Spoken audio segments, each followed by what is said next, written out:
This is A's Cast Live, your comprehensive look at the Oakland Athletics. And the pitch is swung on, hit the right field, hit deep. Whitefield going back at the track, over his head, and over the wall. Do you believe that? And 29 other MLB clubs. Ramirez with a drive to deep right, away back, goal! Hey, gets a bomb out there by the Rocks. And boy, oh boy, this third inning is now showtime. It is a Judgian blast. All rise. Here comes the judge. Join us as we take you inside the baseball universe, from humidors to spin rates to game-changing moments. We have you covered. Spend your afternoon with us next from the town, only on A's Cast Live. Here's Chris Townsend. Good afternoon, everybody, and welcome to another edition of A's Cast Live after a wild weekend in our world that we will talk about, a semi-A's Red Sox wedding that we went to. You had game one of the ALCS goes to the Texas Rangers. We will have our predictions for this ALCS. Since the commander wasn't here on Friday, we couldn't do them. But yes, we did them over the weekend. We'll tell you who's going to win the ALCS, who's going to win the NLCS. Game one of the NLCS is going to start today at 5:07. It's fascinating to look at what these two teams have done.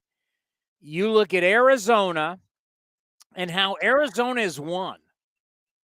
Arizona's won as comeback kids and as front runners. And they've shown no fear.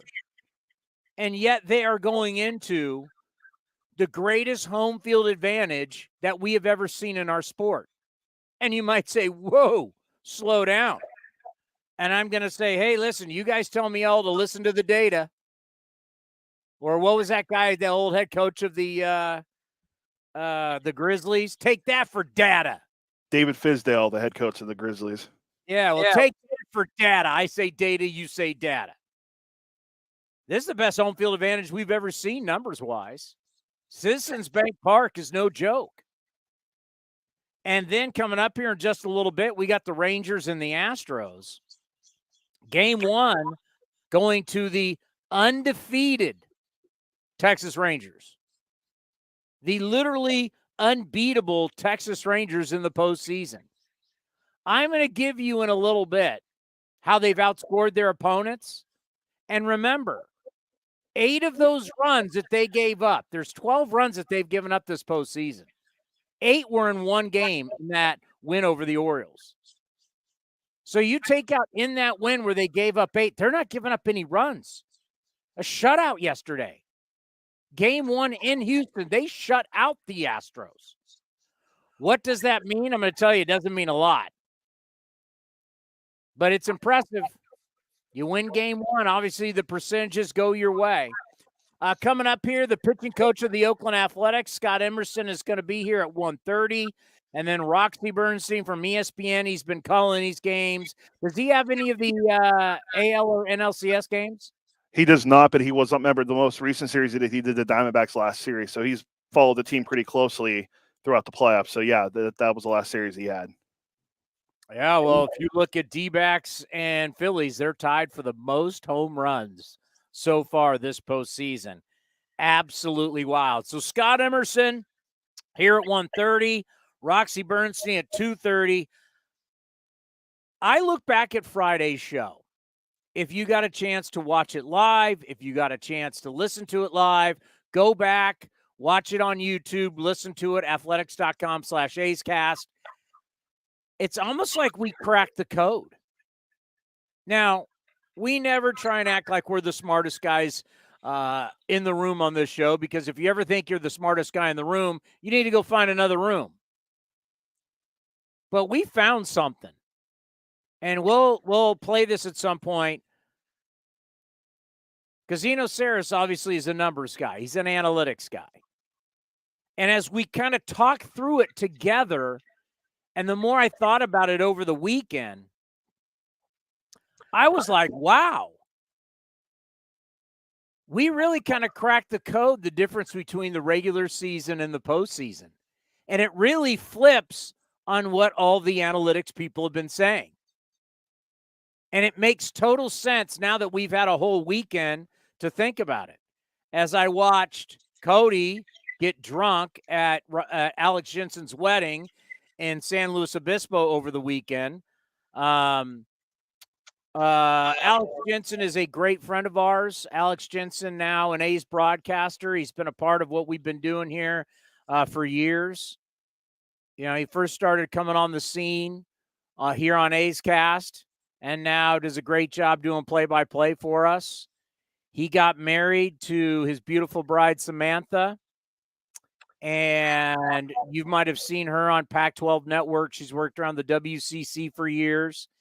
And so they got hitched over the weekend. Congratulations to the couple, a beautiful couple. And not just saying this. And when Mama Townsend is impressed, because it takes a lot to impress my wife. It really does. My wife's interest, she has very high taste, quality taste. Probably the story of the weekend is when my wife met Johnny Dasco, and she had literally no clue who he was.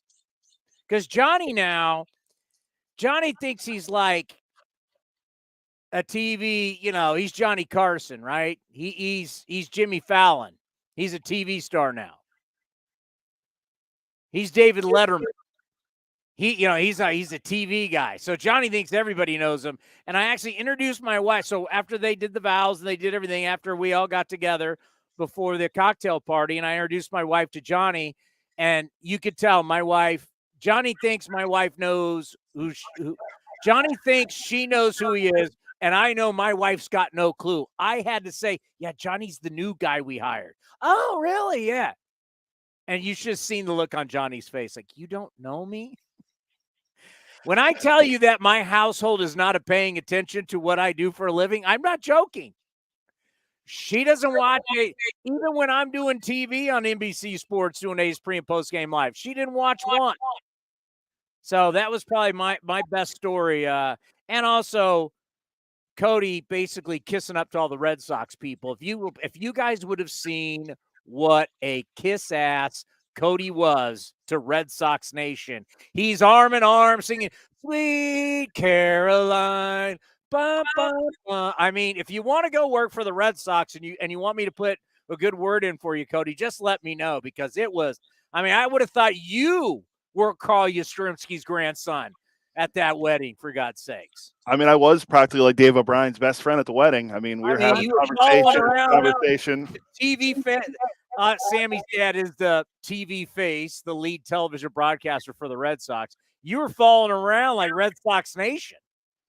Yeah, well, I wanted to get intel on the Sox for next year and what's going on, and it was great to see Dave. It's been a while since we've seen him, and he gave a great toast. We'll explain it someday down the road, but it was a great toast, and it was good to see him. But yeah, there was a lot of Red Sox Nation there, and a little too much for my blood, but there was a lot of the Ace family there as well.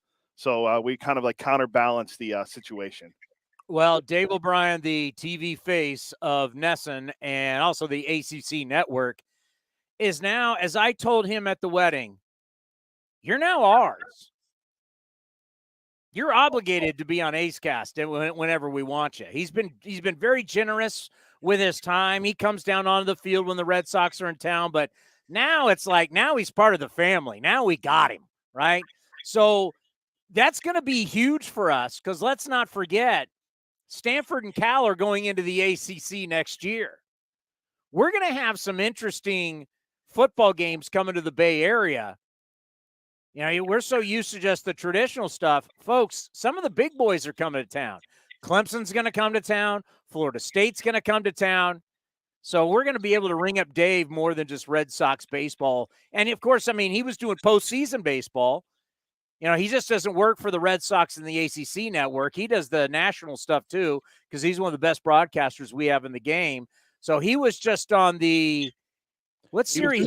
Houston?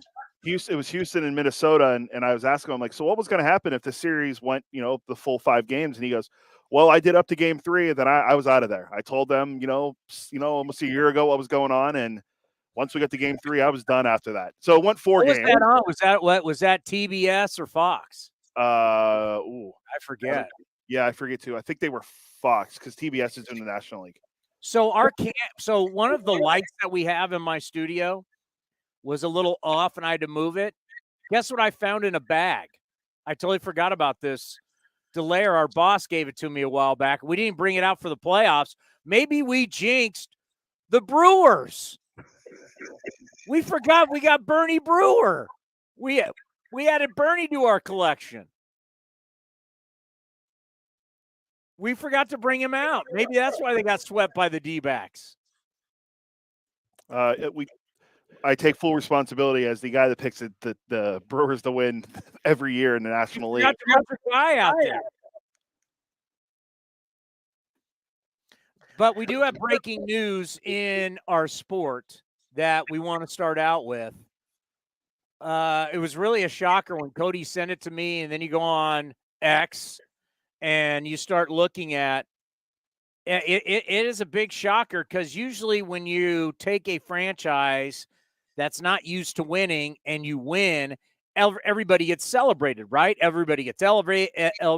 Everybody gets elevated. Everybody gets contract extensions. Everybody's feeling pretty good. That's not the case in Miami. South Florida, Kim Ng, who is a trailblazer. We know about her career with the Yankees, with the Dodgers, became the first female ever to be a general manager. Huge deal. Jessica Kleinschmidt had her on A's cast for us and also played it on the pregame show, A's Total Access. She's a big deal. She got them to the playoffs, 84 and 78. She is no longer the general manager of the Miami Marlins. She has stepped down. She had 1 year, she had an option on her contract. They picked up the option, obviously. It was a mutual option, we have found out. She declined. And you're like, what the? I mean, not to say that the Marlins have always, and Roxy Bernstein's going to be on, he used to work for the Florida Marlins. Not to say that they always make the best decisions, but this is also one that's very political, right? I mean, this is one where you've hired a female. She's done an unbelievable job. She's gotten you to the playoffs, and now the year you get to the playoffs, she's stepping down. Now, I originally thought, because you say, okay, I have to formulate an opinion or really a guess on why I think it's going down. My guess would have been this. My guess would have been, I just got you to the playoffs. You're only picking up my option. I need multiple years, which strike while the iron's hot. I would agree with her. If I was her agent, I'd be like, we're going in, pay raise for your staff, and we're talking about a multi-year deal. We don't want to hear about you just picked up the option. That's what I would have thought it was. And then it was even bigger than that, according to some of our experts in the game, our national guys. Jeff Passan is where I saw it. I know multiple people have put it out there. That they wanted to now just pick up her option, which I still think is right. I still think I'm right on that. Like, this is all you got for me? But it's bigger than that. They wanted to bring in someone above her. A president of baseball operations. God knows how annoying those have become.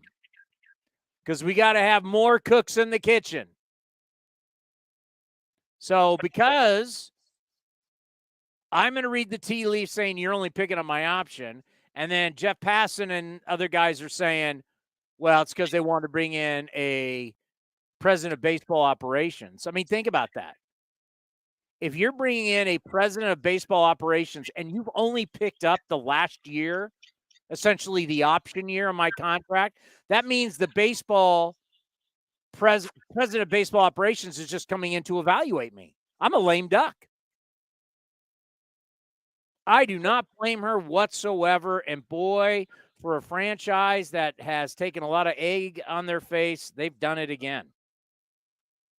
That's really breaking, shocking news in the baseball world that Kim Ng, first female general manager, highly regarded in our game, has worked for two of the most iconic American franchises, just not baseball franchises, American franchises. When you talk about the Yankees and the Dodgers.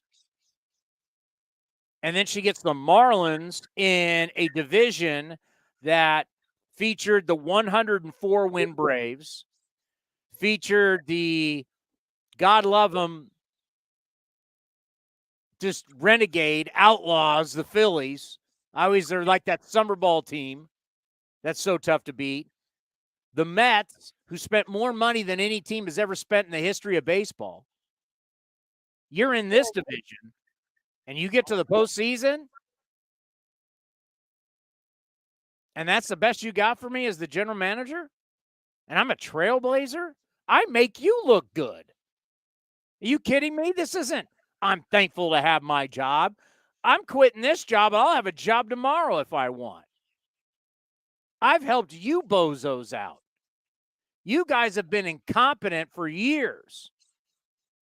You're so incompetent, your guy Jeter, who was supposed to turn the world around, he's now giving bad takes on Fox. His big take yesterday, Jeter, did you watch the postgame show? I did not. I told you I don't watch their postgame show. All right, so once again, A-Rod, Big Papi have zero to offer. Jeter was like, see what happens when your starting pitchers go deep in postseason? Thanks, Jeets. Appreciate it. Brilliant. Just brilliant analysis from our Fox crew. How much are they getting paid? But that is the breaking news today in baseball other than the games. Kim Ng is out as general manager of the Miami Marlins, and they've got a lot of explaining to do. So now you've got to go find a president of baseball operations, and you got to find a general manager. And that also means you're going to, because you got to remember, when you do stuff like this, you're probably going to bring in your own people. So that starts to trickle down to, does that mean you replace the assistant general managers, the head of scouting, scouts, the whole, I mean, a team that is on the rise, you're now going to revamp. Some people may say, I don't care. I get it. I just find it very, very puzzling. And why did they feel that they needed to, and I'm not asking you, Cody, to have the answer since I know you are not as connected into the South Florida as people may think. But why would you feel that after what she's done that you need to bring in someone above her and only pick up her option? Better yet, why don't you just feel like if she's done a great job, what she did with the Marlins, I know she took over after the 2020 year. It was the first time in a full season they made the postseason since they won the World Series in 2003. So it's not like the Marlins are a perennial playoff team. Why wouldn't you just elevate her to be the president of baseball ops and then bring in a general manager if that's how you felt? But it's the Marlins, and they've made these mistakes. I mean, remember 2 years ago, Jeter was out, and then now Kim Ng's in and she's gone, and she's going to find a job somewhere else. I mean, I've seen a few places that I think the Athletic had it, Ken Rosenthal and Tyler Kepner had it in there. They mentioned the Red Sox because she's close with Alex Cora, and they work together with the Dodgers. They mentioned the Mets, which I don't see her going to be the general manager of the Mets because they hired David Stearns. The interesting one was, could they potentially hire her to be the president of baseball ops with the Chicago White Sox, where she worked earlier in her career, and be the president of baseball ops there above new GM Chris Getz? So there's some potential places we could see Kim Ng end up. But yeah, very puzzling move by the Marlins, who she made some good moves at the deadline, getting Jake Berger. And Berger was huge. Though she brought in the team didn't score runs. Played well. The two guys they brought in helped their offense when they weren't able to score runs. And then obviously Sandy Alcantara's having Tommy John surgery, so we won't see him. But she did a great job at the few years she was in Miami, and then to see this happen, it's just a bad look for the Marlins. Arise came in and hit. I mean, Lopez threw great for the Twins, but Arise came in, gave them consistency offensively. Jorge Soler really stepped up this year and hitting bombs. So, I mean, they got to the postseason. You're the Marlins, and you got to the postseason. It's why we have the wild cards. It gives people like the Marlins a chance, who it's going to be really tough in a division that has, let's face it. I just know this because they're a part of the NBC family, but NBC is the cable is connected just like we are connected to NBC. Philly's connected to NBC. Philly's TV deal is $250 million. So before the Phillies ever throw a pitch, they're getting $250 million for television. Like, you realize that? I mean, that's what people don't realize. These cable deals, they're not all equal, not even close. Philly gets $250 million. That's the last I heard. Hell, who knows? Since I heard that was a couple of years ago, it could be escalated up even more. But they throw a pitch. You think we're getting $250 million? You think the Marlins are getting $250 million? I mean, basically, their salary. It's like how the NFL works. The NFL works is that the TV money is always more than what the salary cap is. So the TV money will always pay for the players' salaries. So basically, Philly, I don't know what they have one of the highest payrolls. I don't know what their payroll, but put it this way, their TV pays for their payroll. So all the parking, all the tickets, all the suites, all the beers, all the hot dogs, all that stuff just goes right in the owner's pocket. All the local deals, all the stuff that Philly makes, it all just goes boop right in the owner's pocket. So that's why it's funny when they go, hey, listen, this guy wants to win. This guy spends money. Oh, really? Well, his TV deal takes care of his salaries. Now, if his TV deal was $50 million and he had a payroll of $200-something million, would he still be the same guy? No, and I just looked. Their opening day payroll was $243 million. So their TV I know was $250 their deal a year. $250. So for all these people who pop on X, and once again, I don't hate you, just a lot of you are misinformed. You think, oh, yeah, look at their owner. He's wheeling and dealing. His payroll is paid for before the season even starts with TV money. Isn't it amazing how big of a wheeler and dealer you can look when you have that comfort? You have that comfort. Like before you even roll it out, paid for. It's a different ball game. That's why basketball, football, and hockey are different than our sport. We'll go into that in the offseason. All righty, let's keep you updated on some things in the playoffs. You ready, Cody? Let's hear it.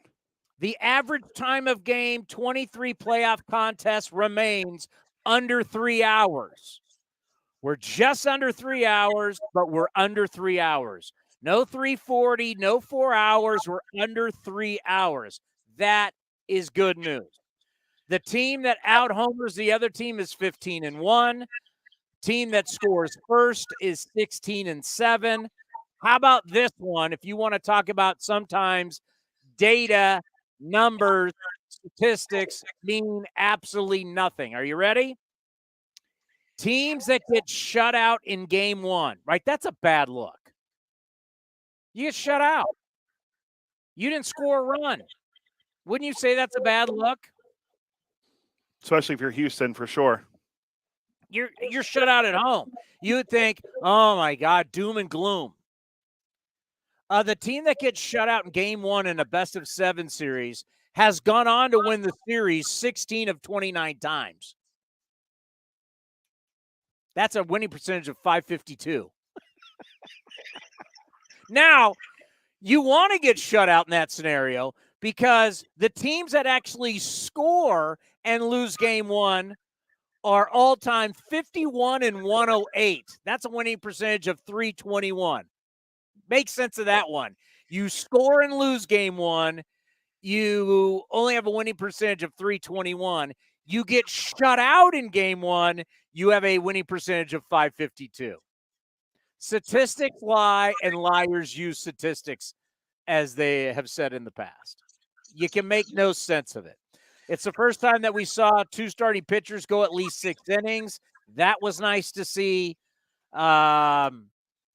Houston is now 3-2 in the postseason, best of 7 series. They dropped game 1 dating back to 2017.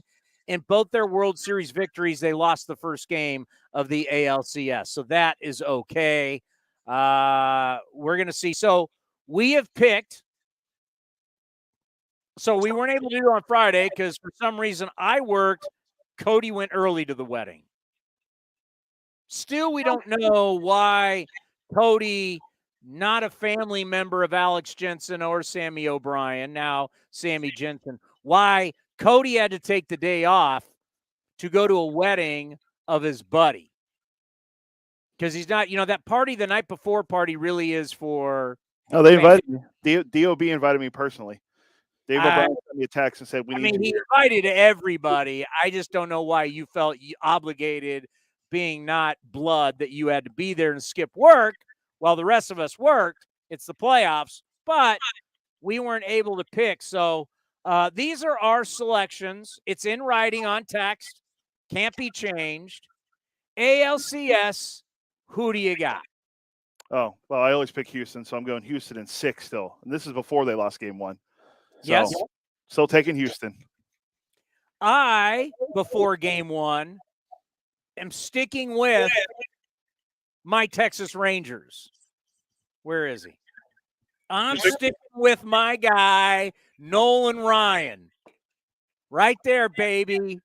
Big Tex. You're going with your gut. I'm Bruce Bochy and going with my big gut. I am going Rangers in 6. And that was before game 1. I'm so bullish now, I'm almost ready to go Rangers in 5. Oh, come on. No, come on. Call it. Say a sweep. You want a sweep? Are you now, remember, I want everybody to listen to this because yesterday on the way back from Slow, the wifey and I stopped by Pebble Beach, had a nice little meal over there. By the way, if you're ever down at Pebble, Roy's is phenomenal. Roy's is a restaurant that it's in Hawaii, it's in Oahu, it's in Maui. There's one in Anaheim. There's one in Newport Beach. There used to be one in San Francisco. I don't know it's still there. Everybody's getting out of San Francisco. But there's one down at Spanish Bay down at Pebble Beach. It's phenomenal. Had butterfish and ribs. Oh, to die for. So I was listening to the Sirius XM broadcast. I'm not going to mention their names. They're all friends of the program. They've all been on the program. But you want to go chalk. If you hear anybody predict Game 7, they're basically telling you they don't know. If you go team and 7 games, you're basically guessing you don't have an opinion. Always remember that. If you go Rangers in 7, if you think it's going 7 games, you're basically telling your audience, I'm not really giving you an opinion. I'm going chalk. I'm going to be safe. I'm going 7 games. And in game 7, if you go 7 games, you really don't have an opinion. So I'm going Rangers in 6. You're going Astros in 6. Correct.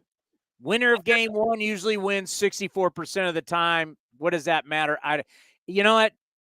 If anything, 2019 taught us something, how the Nationals won the World Series against the Astros. Neither team won a home game.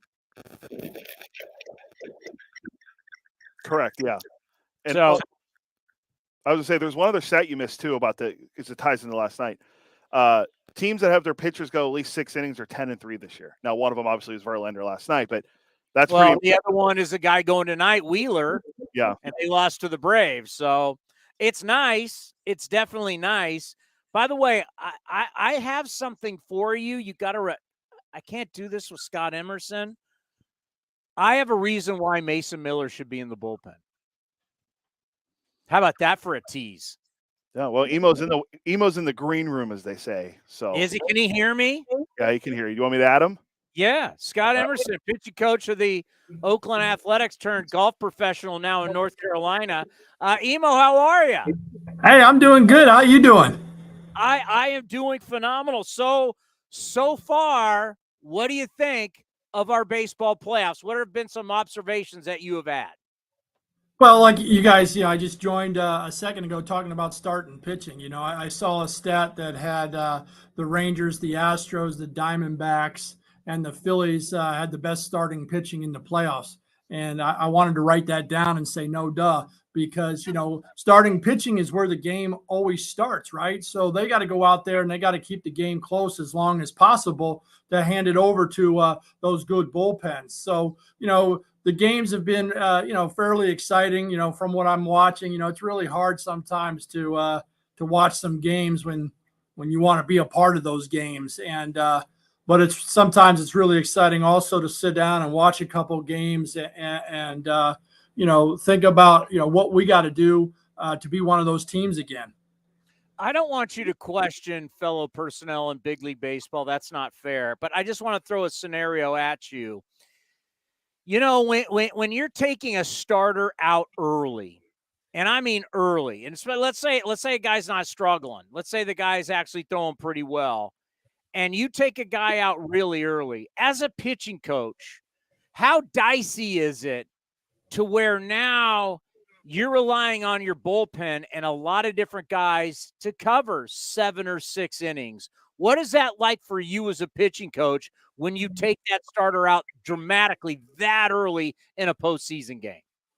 Yeah, when you take starting pitchers out early, every single member of that bullpen has to pitch good. You get 1 or 2 hiccups out of 1 or 2 guys, then you could be behind in that game. For me, the game should be played the same in the postseason as it was in the regular season. There might be a little bit more where your bullpen gets backed up a little bit. Let's just say you're the home team and you're losing in the 9th inning. You may send out your closer in game 1, keep the game close and see what happens with your offense in the bottom of the 9th, knowing that the next day he can pitch 1 inning again and then have that 3rd day off. So your off days play an important role. Each guy, they should be, your bullpen guys should be able to go back-to-back days. But, your matchup sheets, everybody has a matchup sheet now, and we're looking at the data and we're understanding the data. We're not taking guys out of games because of pitch count. We're taking guys out of games because the data does show that 3rd time through, the offensive guy has a better advantage. So now you got to play that with the scoreboard. Now you're looking, okay, is it worth taking this starter a 3rd time through, or is it worth going to your bullpen who's fresh on a 3rd time through? The numbers don't lie. They do tell you 3rd time through on most starting pitchers is the worst time for a starting pitcher. Now, what do you want? You want really good starting pitchers who can go that 3rd and 4th time through. You want horses. And when you're looking at playoff baseball in general, each team has 3 horses. And that's what we're trying to develop, in our organization with our guys. We talk about it in our post-game reviews the next day. Are you a playoff pitcher? What can you do to get us to be a playoff pitcher? What do we need to do? And then we collaborate and we have feedback. Hey, in general, it's command the heater and throw swing and miss pitches when you're ahead. Have that ability to throw, a soft contact ball when you're behind. So, these conversations in development are what we're trying to accomplish, is build horses. Go back on what you said earlier, where you said you want to see the team play more like the regular season, to where some people think you throw any type of strategy out and it's like, oh my God, do or die every single pitch, everything. You would still like to see the team play a little bit more like it does in the regular season. I think you got to remember, how you got there.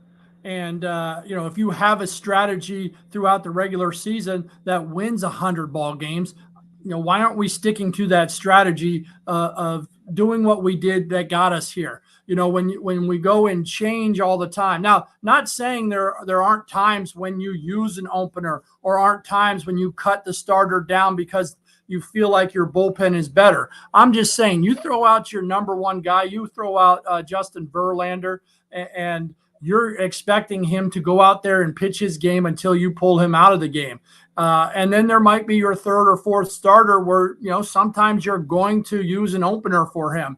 And depending on the opposing team's lineup, if you've been doing that throughout the course of the season, then by all means, you should be doing that in the playoffs. And if your number one goes out there and he's a guy that you think can go 6 and 7 and get you in position to win the game, then that should be the plan. But if you're going into a game, in my opinion, and you're changing your strategy of what you've done all season, I'm not so sure that's a great idea. I kind of think we cracked the code this last show, and we thought about it a lot over the weekend, because a lot of these guys in now let's call them the analytics media, where they talk about how the postseason is just random. And we really broke it down and said, you know what? Actually, the regular season is more random than the postseason, because the postseason, we pare everything down. We slim everything down. You're not seeing the fourth and fifth starters. You're not seeing the back of the bullpen. You're seeing everybody's best lineup. You're not seeing the 40-man roster. You're not seeing guys come up from AAA. You're not seeing openers. You're not seeing survival. You're seeing the best starters, the best lineup, the best bullpen. That's not random to me. And then what I want you to talk about is what we're seeing now. When you're the Astros and the Rangers, you're in division together. You know everything about each other. I don't even know how much scouting reports you got to do going into this. What is it like in the playoffs? Because you did it in 2020 against the Astros down at Dodger Stadium. What's it like preparing for a division opponent in the postseason that you know? Yeah, I obviously separation is preparation, but as much as you're game planning for the opposing team is game planning for you. And, each pitcher who goes out there, has a general idea of what they're trying to accomplish to each hitter. And each hitter has a general idea of what that pitcher is trying to accomplish against them. That's why execution is so important. And that's why when you throw your fastball, you got to have the ability to command your fastball, not just throw it to the zone, but go up and in. You take a guy like Alvarez. He knows a lot of left-handers are going to come in and they're going to go up and in and expand breaking balls. If you constantly expand breaking balls, he's not going to swing and you're going to walk him. You got to be able to hit that breaking ball in the up and in zone to Alvarez, and then you got to be able to kind of nibble that slider or get it down and away. We all know that execution is the key. And, when the opponent knows exactly what you're trying to do, he knows exactly what you're trying to do, then the execution part comes in. What happens is when you're trying to throw that fastball up and in, and boom, that ball leaks back towards the middle of the plate. You're trying to throw that breaking ball down and away, boom, and you leave that breaking ball close to them. And that's when you get in trouble, is mistakes. If you watch a Major League Baseball game, I wish you guys could really look at our scouting reports. And when we get beat on the lack of the execution of the pitch that we were supposed to throw. We just miss a spot and the hitters capitalize on that spot. The greatest hitters in the world, they take what you give them. And then the good hitters, they got areas of the plate that they hit really well. We know that. They know that. That's what the data is telling us. And the data also tells us is you got a guy with a riding fastball. He's probably a better matchup against this guy. You got a guy with a sinking fastball. He's probably a better matchup to this guy. So, when you're going in and you're evaluating and you're doing your reports, you're putting together a report of what your pitcher does well and what the hitter is incapable of doing. You're going to attack a hitter's weakness with a strength. If you don't have a strength that can attack that hitter's weaknesses, then you got to kind of go strength on strength. Now, for me, strength on strength, hitters are 300 hitters and they're Hall of Famers. You give them a little advantage, right? So now that's where I come right back to that execution. You got to be able to execute the game plan, what you're doing. And that's where the data really shows up, because it tells you exactly how you can pitch a guy. Now, with that being said, also just one mistake, a hanging breaking ball, a ball left close to the middle of the plate, advantage hitter, and that could cost you the ball game. All right. This would help me so much in the post-game show when callers call up and they're angry. If you guys would allow me in your meetings, I would be able to say, listen, they had the game plan. They just didn't execute it. I saw. So how can we talk David Force and Mark Kotze letting me in? I don't know. It's just like, well, why didn't they use such and such? How come he didn't come into the game?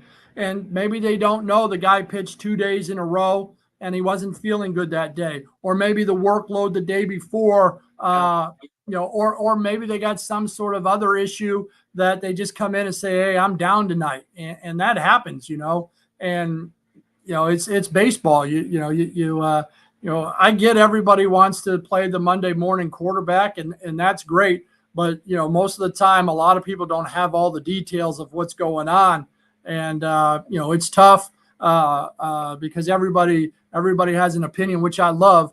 But we just got to stay positive in that next day and understand, hey, we made mistakes. And then one of my biggest things to our guys too is sometimes you win, sometimes you learn. If we make a mistake and went away from the game plan and got beat in that situation, that's discussed the next day as well. Why did we do this? What did you see to alter from the game plan? But most of the time you look, the guys are on the game plan. They just make a mistake. The ball leaks back over, or they're trying to overthrow a baseball and that ball moves back across to the arm side in the advantage of the hitter. And, like I said, when we make mistakes, the good teams, the good hitters capitalize on it. And sure, we can make plenty of mistakes and get away with it, but we always remember the mistake that we don't get, that they capitalize on. Well, you've prepared for these teams already. You know them as well as anybody. Just talk about how tough it is when you're facing the Texas Rangers. They're 7, 8, and 9 hitters. You want to talk about length of a lineup.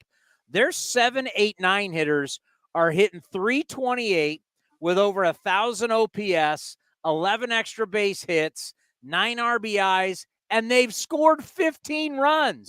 How tough is that as a staff when the bottom of the lineup has been as productive as the top of the lineup? Just kind of like I said earlier, the best hitters in baseball, in my opinion, are the guys that take what you give them and they don't chase. We look at their numbers before the game and I'm like, man, this guy really doesn't swing in this count. This guy really doesn't swing in this count. He swings in this count when the ball's inside the strike zone. That's why you got to have really good dominant stuff and be able to get outs inside that strike zone, because against the really good elite teams, it's really hard to get them chasing pitches outside the strike zone. And you look at the Texas Rangers, you look at the Houston Astros, and they do that. They just don't chase that often, and it's hard to throw a put away pitch, and they just kind of stand there and look at it. So now you got to go in the zone, and I think they're really good, disciplined hitters. And when they don't swing at pitches that you want them to swing at, you got to start getting balls closer to the zone. And then when you got a young, inexperienced staff who hasn't gone through the ringer yet, maybe those balls get a little bit more center cut than you want. And then hopefully in time, sometimes you win, sometimes you learn that over time, our guys will understand how important commanding the baseball really is, no matter what pitch you throw. Who doesn't chase outside the strike zone and who is willing to chase outside the strike zone? And if you look it up and you look at the data, the guys who don't chase, man, they're tough outs. Tonight for the Arizona Diamondbacks, they've been such a tremendous story from a standpoint of they had to come back in both those double-digit runs they were down against the Brewers. They came back and won. And then they boat raced the Dodgers. So they've won multiple ways. They've come back and they've won convincingly. So they're a dangerous animal. But so much of what we talk about with you and what, we call you one of the best, if not the best pitching coach in baseball, that it's just not all about, we're talking about data and we're just not all talking about biomechanics. It's what's in between the ears.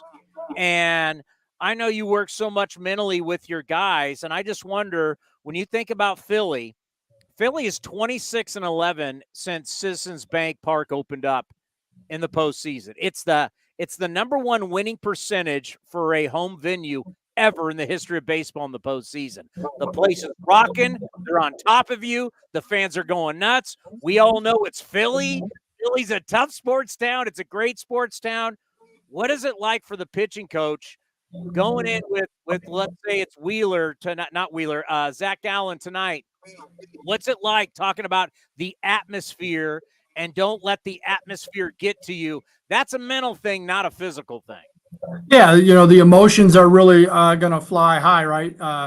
Guys may tend to overthrow the baseball, pitch above their means, trying to get that 93-mile-an-hour fastball to beat a guy to a spot at 95 rather than stay cool, calm, and collected and poised enough to understand that putting the ball where I want it at my useful velocity that I have is important. To try to overdo something, I think that's where the guys have to go into the game and just stay cool, calm, and collected, and understand that crowd is going to be really loud. And for Gallen, on the opposing team, kind of use that as your motivation as well. That, hey, they're cheering for me. They're not cheering for the Phillies. They're cheering for me. That's kind of how I would say. I tell our guys that, hey, this is the crowd's making noise for both of us. You know it when there's 2 strikes and the crowd stands up and they go nuts. Do they want the hitter to get out, or do they want the pitcher to get the hitter out? So, that's where the mental toughness and the grit and determination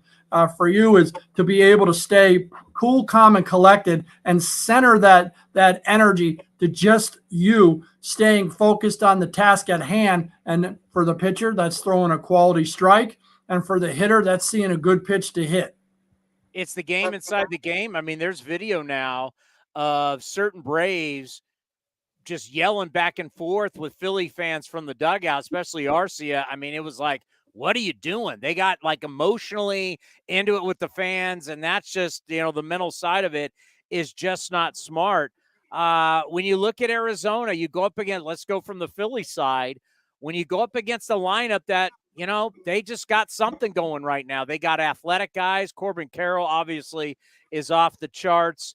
Walker is such a good player. But when you just start looking at a team that's got it, you can have all your data all you want. But what's it like when you're a pitching staff and you're going up against just a hot team where just everything is going that team's way?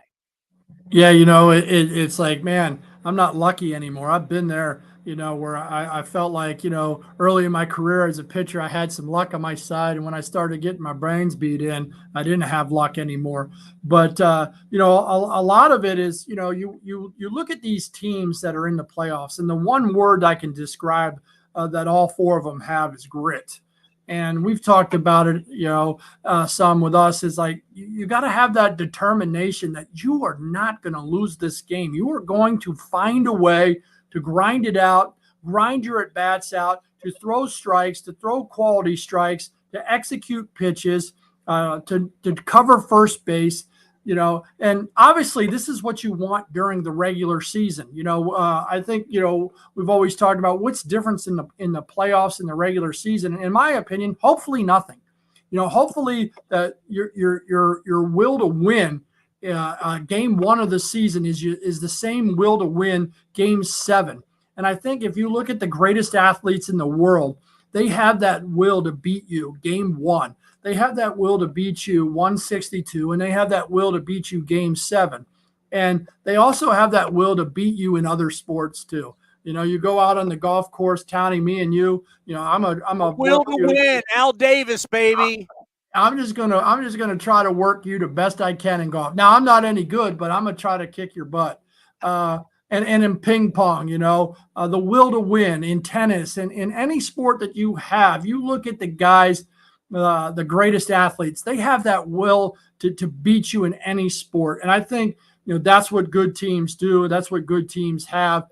Some teams start with 1 or 2 players, and then at the end of the day, you want to end up with the 26-man roster, your coaching staff, your front office, having that grit, having that will to win, and no excuses. Next year, I really try to tell our pitchers that, okay, no excuses next year. JP Sears, 32 starts. What an amazing accomplishment. I love it. What an amazing accomplishment for that young man. Now, okay, let's go out and let's prove that those 32 starts, we learned something. Ken Waldichuk bounced back really well. Lucas Ursig out of that bullpen, who just chiseled away at being really good. And those 3 guys just kind of stand out right now to me. And we had a lot of guys stand out. But I truly believe that, that grit, that hard work, and that determination and that will to win is going to help you win a few more games. All right. I was not going to really get into much A's. As we told you, we'd talk playoffs. But there is some breaking news. I don't know if you know this already. I don't want to blindside you with this, but Trevor May has announced his retirement. I'm not sure if you knew that was going to happen or not, but Trevor May, who was going to be a free agent, so you didn't know if you're going to have him anyway. But Trevor May, when you hear that, what are your first thoughts? My first thought, what a great season that Trevor May had this year. He went out there and worked his tail off, got better as the season went on. Had his day on the disabled list for some issues, but I think Trevor did an amazing job. I kind of had an idea this was coming, and sometimes when you play as long as Trevor has, and you have family and you got kids, I get it. Money isn't probably an issue for him anymore. I think he's done a heck of a job with it, and sometimes guys just want to be close to their family and be at home and not say it's a regular life, but I've been in this game since 1992, and 8 months a year I'm not at the house, and I'm fortunate to have a great wife and who allows me to leave the house for that long and come home and have a life at home in the off season. So she says, I still love doing my baseball stuff. Right. But, it's not, this guy put together a great career. I believe it's over 10 plus seasons in the major leagues. What an accomplishment. So, if your report is true, which is probably good because you're the best at what you do in reporting that, you and Cody, I would like to say congratulations to Trevor May on an amazing career. Getting back to when we talk about, it's almost like you're a friend, you're a psychologist, you're a lot of different things to these guys. At the end of the year, NBC wanted me to do my top 3 things of the season. And one of my top 3 was what Trevor May went through, how he dealt with it head on, how he didn't run and hide from it, how he publicly went through it, helped a lot of people, because there's a lot of people, including people close to me, dealing with anxiety, dealing with depression. And when someone in the limelight, a professional athlete who we think these guys are bulletproof, we think these guys are Superman, and when you see someone like that going through the same things you're going through, a lot of people talked about how much Trevor talking about it really helped them. And I think about these guys that you understand, like Marcus Semien. Marcus Semien just had his 4th child during the playoffs.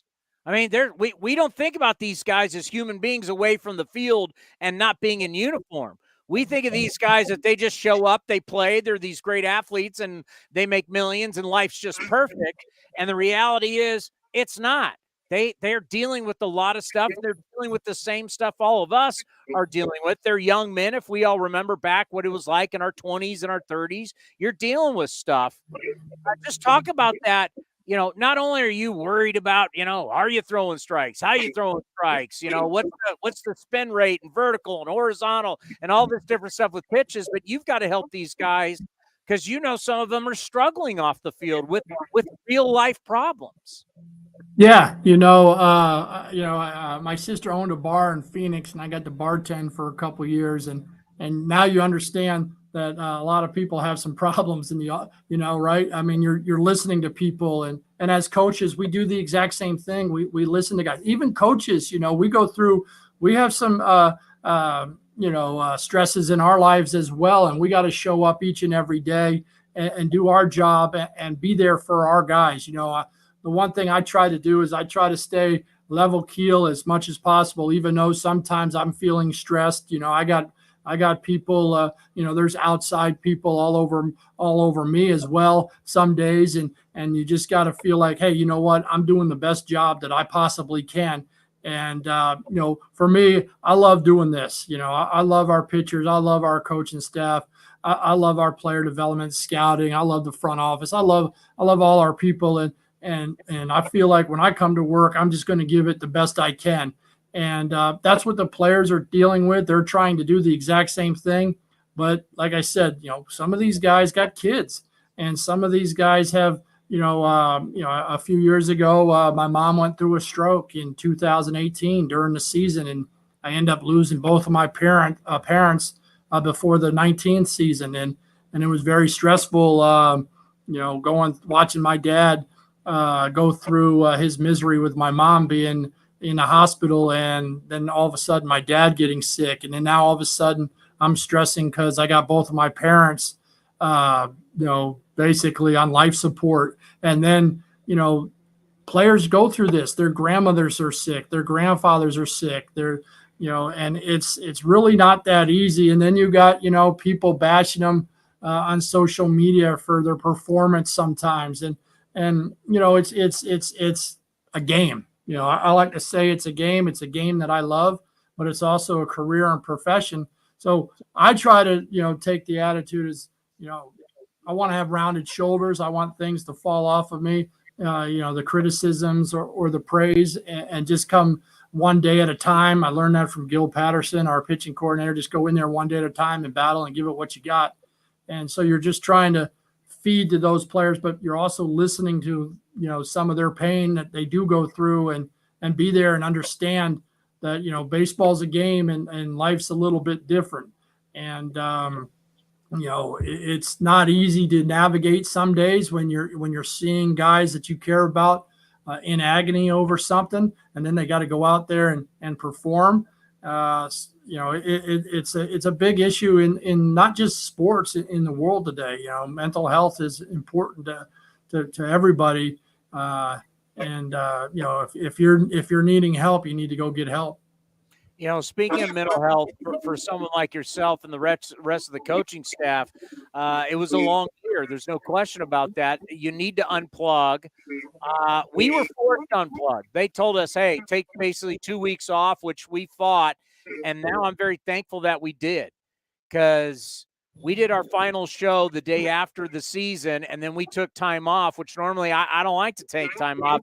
I want to go right through the playoffs. But I got to tell you, after that rough season, a few days later, I felt like I'm glad I did. It was really good for me. It was good for me. It was good for me with my marriage, with my kids, kind of like reconnect a little bit more, get away from baseball.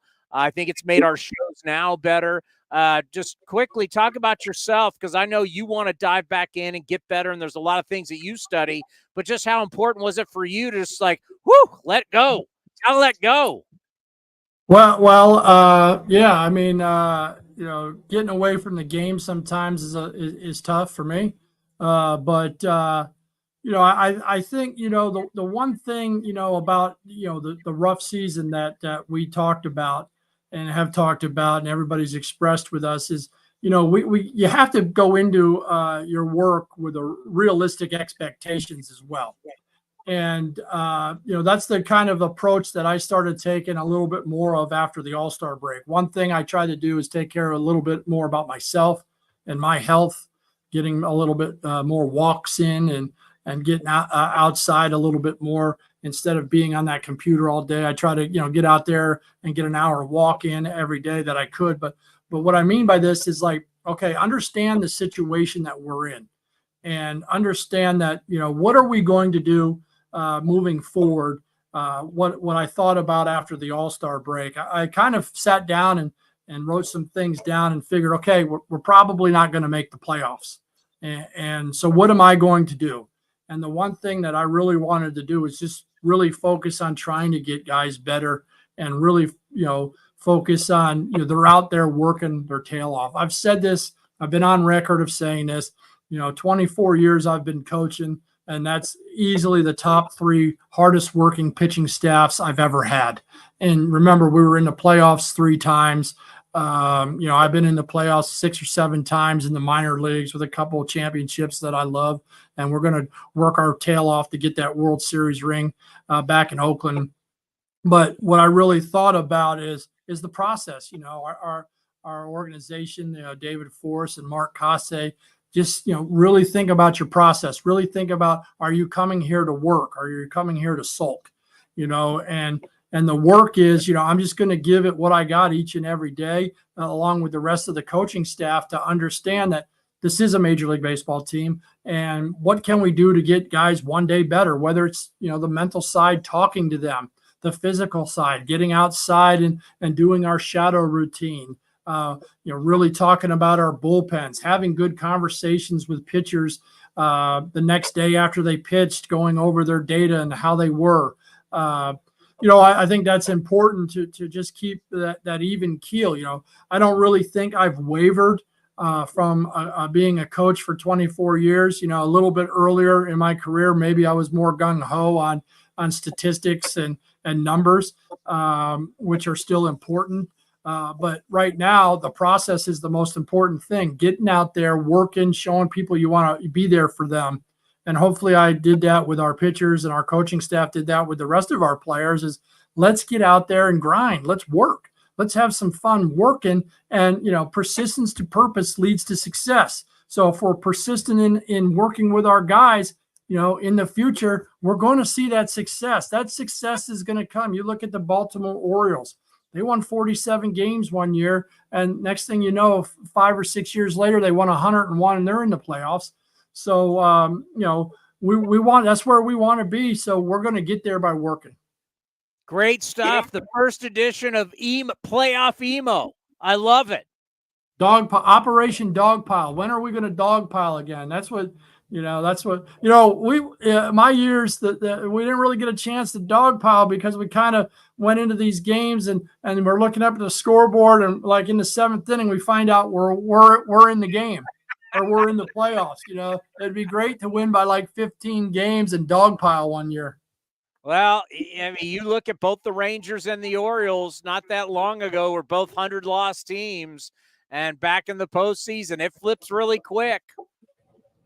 Yeah, it's amazing how, these really good teams make the playoffs, and then like 3 days later, I'm like, man, they're sitting on the couch like I'm sitting on the couch. They worked their tails off. They won a lot of games, and at the end of the year, there's one team that wins it all. And for me, that's what I want to do. Is that I want to be that one team.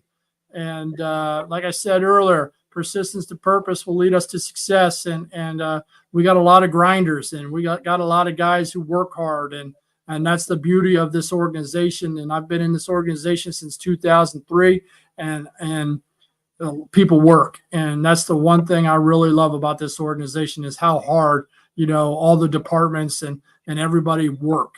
And at some point in time, we will reap the benefits of it. I love it. And we're going to get me in these meetings. I can't wait. I can't wait to the day when you look over and go, Townie, what do you think? And I go, well, coach, I can't wait. I can't wait. Yeah, let you write some scouting reports. You can. As a former college pitcher, back before we had all this data, we had to chart. Yeah, you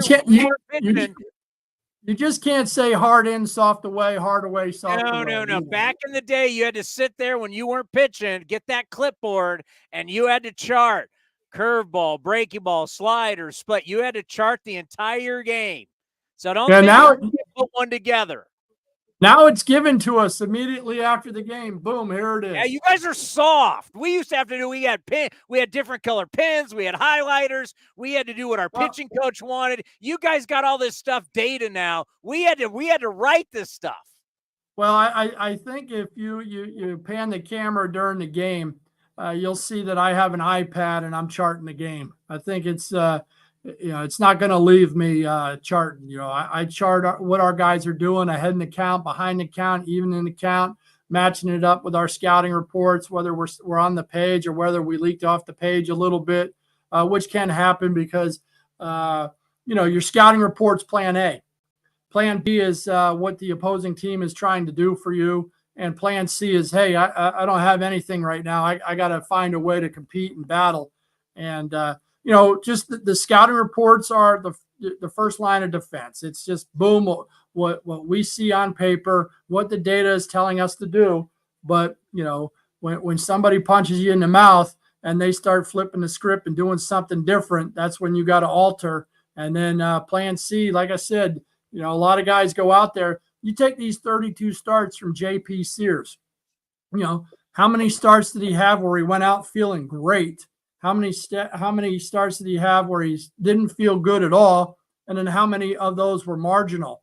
And I guarantee it, of the games he felt great, he didn't win all of them, right? Or he didn't pitch good in all of those. Of the games he pitched didn't feel good at all, he probably pitched really good some of those. So, there's a lot of go out there, here's plan A, but number one plan is go out there and compete. You remember all the paperwork a pitching coach would have back in the day that he traveled with?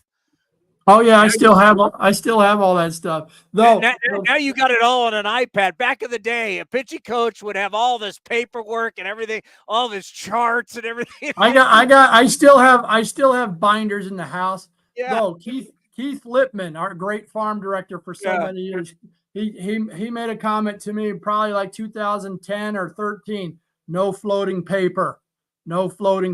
So that's when everything went on the computer. That's when everything goes on the iPad. Our great video coordinator, Adam Roden, every game I'm charting, he's putting in a file for me. And I got all the games I've ever charted on that iPad going all the way back to 2015 when we first started the iPad. So, or maybe it was 16, we got the iPads. And it's great because I just take notes right then and there during the game. And then we got it for later.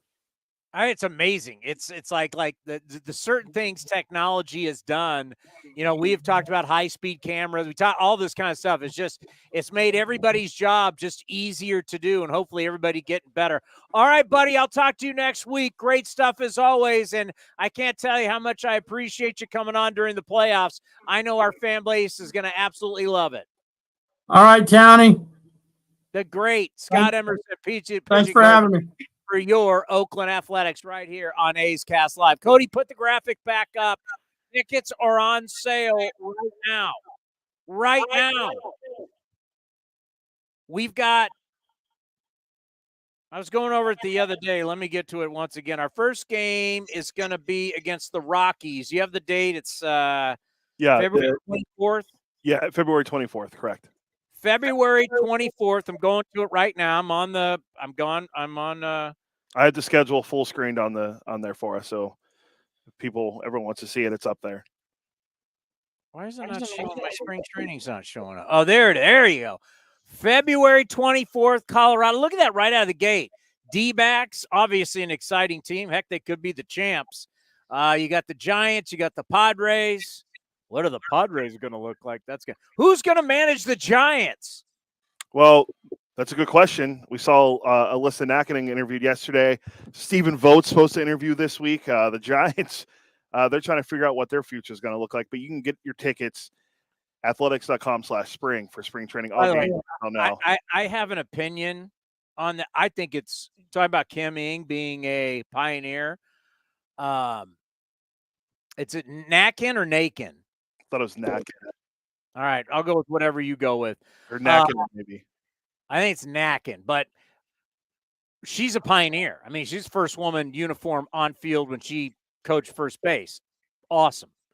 I mean, as somebody who's a father of twin girls, whenever I see people break barriers like that, at some point we are going to see, more females in coaching. We've seen it in basketball. We see it with NFL refs. We see it with NBA refs. I mean, it's just going to more and more is going to happen, and it's great for our sport, more opportunity, no question. I think the people who are, from an individual standpoint, for her, Correa, the guy who was the bench coach, that we're still trying to figure out how he was a bench coach. But for him, I think anybody who gets an interview at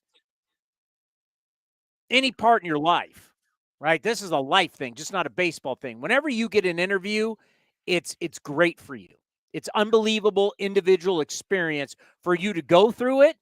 And not only for you to go through it, that later on, you may be management yourself, then you learn how to conduct those interviews. So this is just going through an interview like that is just not for you as a potential employee. At some point, you might be the person who's do the hiring. So anytime that you get an opportunity in life to interview for a big job, man, that is golden. So I'm not going to take anything away from the individuals. I think it's great for them as individuals. My question would be, if I'm the guy running the team, you just told me we're firing the manager. He's got 13 coaches. Was that the grand total? I thought it was 15, but I don't know, somewhere up there. Whatever. You just had a season where your players at the end are saying, we got a culture problem. We got a communication problem. We've got problems. You've got a coach for almost every 2 players, essentially. Whatever the number is, 15, 13, whatever. You got more coaches than anybody. And you're telling me there's a problem in the clubhouse. So you're going to fire the manager, and then you're going to interview people who were essentially a part of the problem. I mean, Rob Thompson, this whole thing with Philly, it's rare that you are the guy that gets hired after you fire the manager in season and then the team gets hot. Okay, it's worked. But that's a rarity. That is a total rarity. That Jack McKeon taking over for Jeff Torborg and the team gets hot and wins the World Series. Well, it still didn't work out long term for Jack McKeon. I mean, my question would be, why am I interviewing these people? Once again, for them as individuals, I think it's great for their careers. And whether they get the job or they don't get the job, anytime you interview, that's good for you, especially learning experience now and learning for you long term. But I'm not talking about the individuals. I'm just saying there's a problem and you're interviewing people who are a part of the problem. I don't get it. And you're going to need to interview people. And when you interview people, they're blowing all these guys out. So it looks great. And you're trying to get some good press. I mean, you're obviously trying to get good press. But what are you doing? You just had a major problem in your clubhouse. You need to go outside and find somebody to come in and clean up the mess, not interview people who are a part of the mess. Does that make sense? No, it does. It's just like the same thing with the NFL. If you're going to fire, I'll just pick a team. You're going to fire Harbaugh and keep Jim Tom Sula and make him the head coach? Exactly. How does that work out? Not great. Or it's like if the Steelers fired Mike, well, they don't fire coaches, but if they still fired Mike Tomlin, you're not going to hire one of his assistants to take over as the coach. You're going to bring in someone else that can bring in a new message to the team. Texas Rangers. You go get Bruce Bochy. You fooled around enough with the guys that you've had in the past, right? You fooled around with that. Younger analytics. No, you went and got Bruce Bochy. Bruce Bochy is the guy. You got to go find somebody who is opposite of what they were doing, because what they did didn't work. And at the very end, finally, the players spoke up and said, this place right now, it sucks. Right? Isn't that what we heard at the very end? This sucks. This isn't cool. There's problems here. And I had that. I don't have it. I maybe have it somewhere around here. But from like July 28th on, they were the worst team in baseball. You were the worst team. You had the most coaches. You had the most eyes on your players. And you were the worst defensively. You were like one of the worst offensively. Like everything about you sucked. And now you're going to interview people who are a part of that process? Like they're going to fix it? They're going to fix it. Now, if you're just doing this to look good, you got time. Once again, great for the individual. It's two different things when you're talking about the business and the individuals. For the individuals, it's a great thing. For the business, are you trying to is it just for good PR? Like, because, I mean, if you're really trying to be winners, we're turning this thing around. Because no matter what, crap on the Dodgers all you want, you're still behind the Dodgers. And now they're a year, getting under that one cap. They're now going to be back and spending some money. Padres, I don't know. Diamondbacks, I believe in this Diamondbacks thing going forward. So are you better than the Dodgers? Are you better than the Diamondbacks? Are you better than the Padres? You're the fourth best team.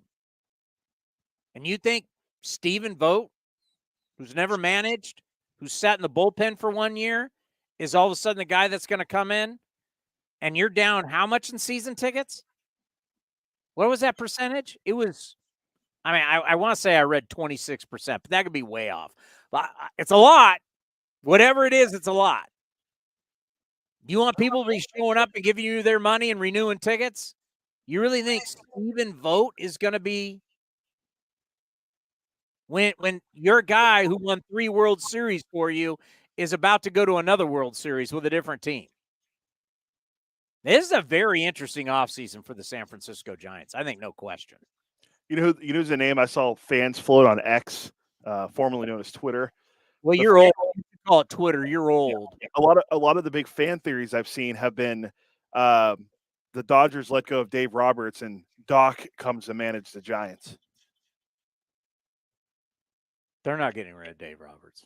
Yeah, that exactly. But Dave Roberts does have Giants ties, and obviously with Farhan, that could be a move. But I don't see the Dodgers letting him go. His Giant ties. What I mean, he played here for how long? Wasn't I don't think it was that long. No. It was very brief. I mean, it's like his Red Sox ties, but he does have the most famous stolen base of all time. He played 2 years with the Giants at the end of his career. I mean, come on. Hey, it's their organization there, but it's just it's like, wow. Back to the season tickets. Put the season tickets back up there. Spring training. Spring training. What would I say? Season ticket. Spring training tickets. What is the website? Athletics.com/spring. There you go. Athletics.com/spring. How nice is it going to be? Ho cam, sun's out, guns out, having a sausage, having a hot dog, drinking a beer, watching the Athletics back in. And I'm telling you right now, the spring competition is going to be strong. You are going to have, as you see the two guys there, Sodi, you see Ryan Noda, you think about Geloff, you think about all the pitchers. There is going to be some stiff competition when it comes to spring training. The battles are going to be there. I don't know how good the team's going to be. They're going to be better. They got to be better. But I think this spring there's going to be a lot to talk about. Who's playing third? Who's playing short? Who's playing in the outfield? David Force has said it. Perry Manassian said it a few years ago. David Force, the general manager, just said it here on A's Cast Live. You need a lot of starting pitchers. Well, who are all these guys? Who are all these guys? And then for later, I have a note of why Mason Miller should be in the bullpen from a postseason standpoint. What do you think about that, Hot Shot? Oh no, we've kind of talked about that, before the postseason even started. So I'm curious to see. I've got data. You call it data. I've got data. Yeah, I want to see how you're able to spin that real quick. I was going to say real quick a program, for tomorrow. He's been an analyst all over Twitter during the playoffs, and he's our all-star and 30 home run hitter. Brent Rooker is going to join us tomorrow. Brent Rooker's been red hot on X. He's been all over the place. He's got people all fired up. Like when I'm walking at night, when I do my walk at night, and I'll be going through Twitter, smoking. Steve Vucinich called that a push. She goes, you walk at night and you smoke a cigar. He calls it a push. Yeah, I know Rooker's going after it with fans and stuff. So, yeah, we're going to be on. So this is the schedule this week. We're going to be on, obviously, right now. We're going to be on tomorrow. We're going to be on Thursday, and we're going to be on Friday. So we'll be on tomorrow at 1 o'clock, Thursday at 1 o'clock, and we'll have a little more of a brief show on Friday, but it will also be at 1 o'clock. We'll have it for you. 4 days this week. It's the League Championship Series, Cody. Not everybody can go to Cancun like you and your wife all the time, or go down to SLO, or go where all the exotic places I wouldn't call SLO exotic, but all the places you guys travel. Sometimes you got to work a little bit. Yeah, well, in 2 weeks I'm going to Vancouver, so might as well get it in now. Exactly. Yeah, going out of the country again. I'll be working and you're going out of the country. All right. We haven't broke yet, have we? No, quick update, by the way, in game 2 of the ALCS, Astros down 4-1. No. You're not supposed to give the score. Oh, well. What are you doing? There's a you don't think I got it going on right here? There's a reason. You don't ever give there's nothing going on other than A's Cast Live right now. Absolutely nothing. Coming up next, there are some really interesting numbers about the D-backs and the Phillies. I know for a lot of people, this may not be like, oh my God, this is the clash of the Titans. But you know what? The way they're both playing, this could be an incredible series. I'll explain next, right here on A's Cast Live.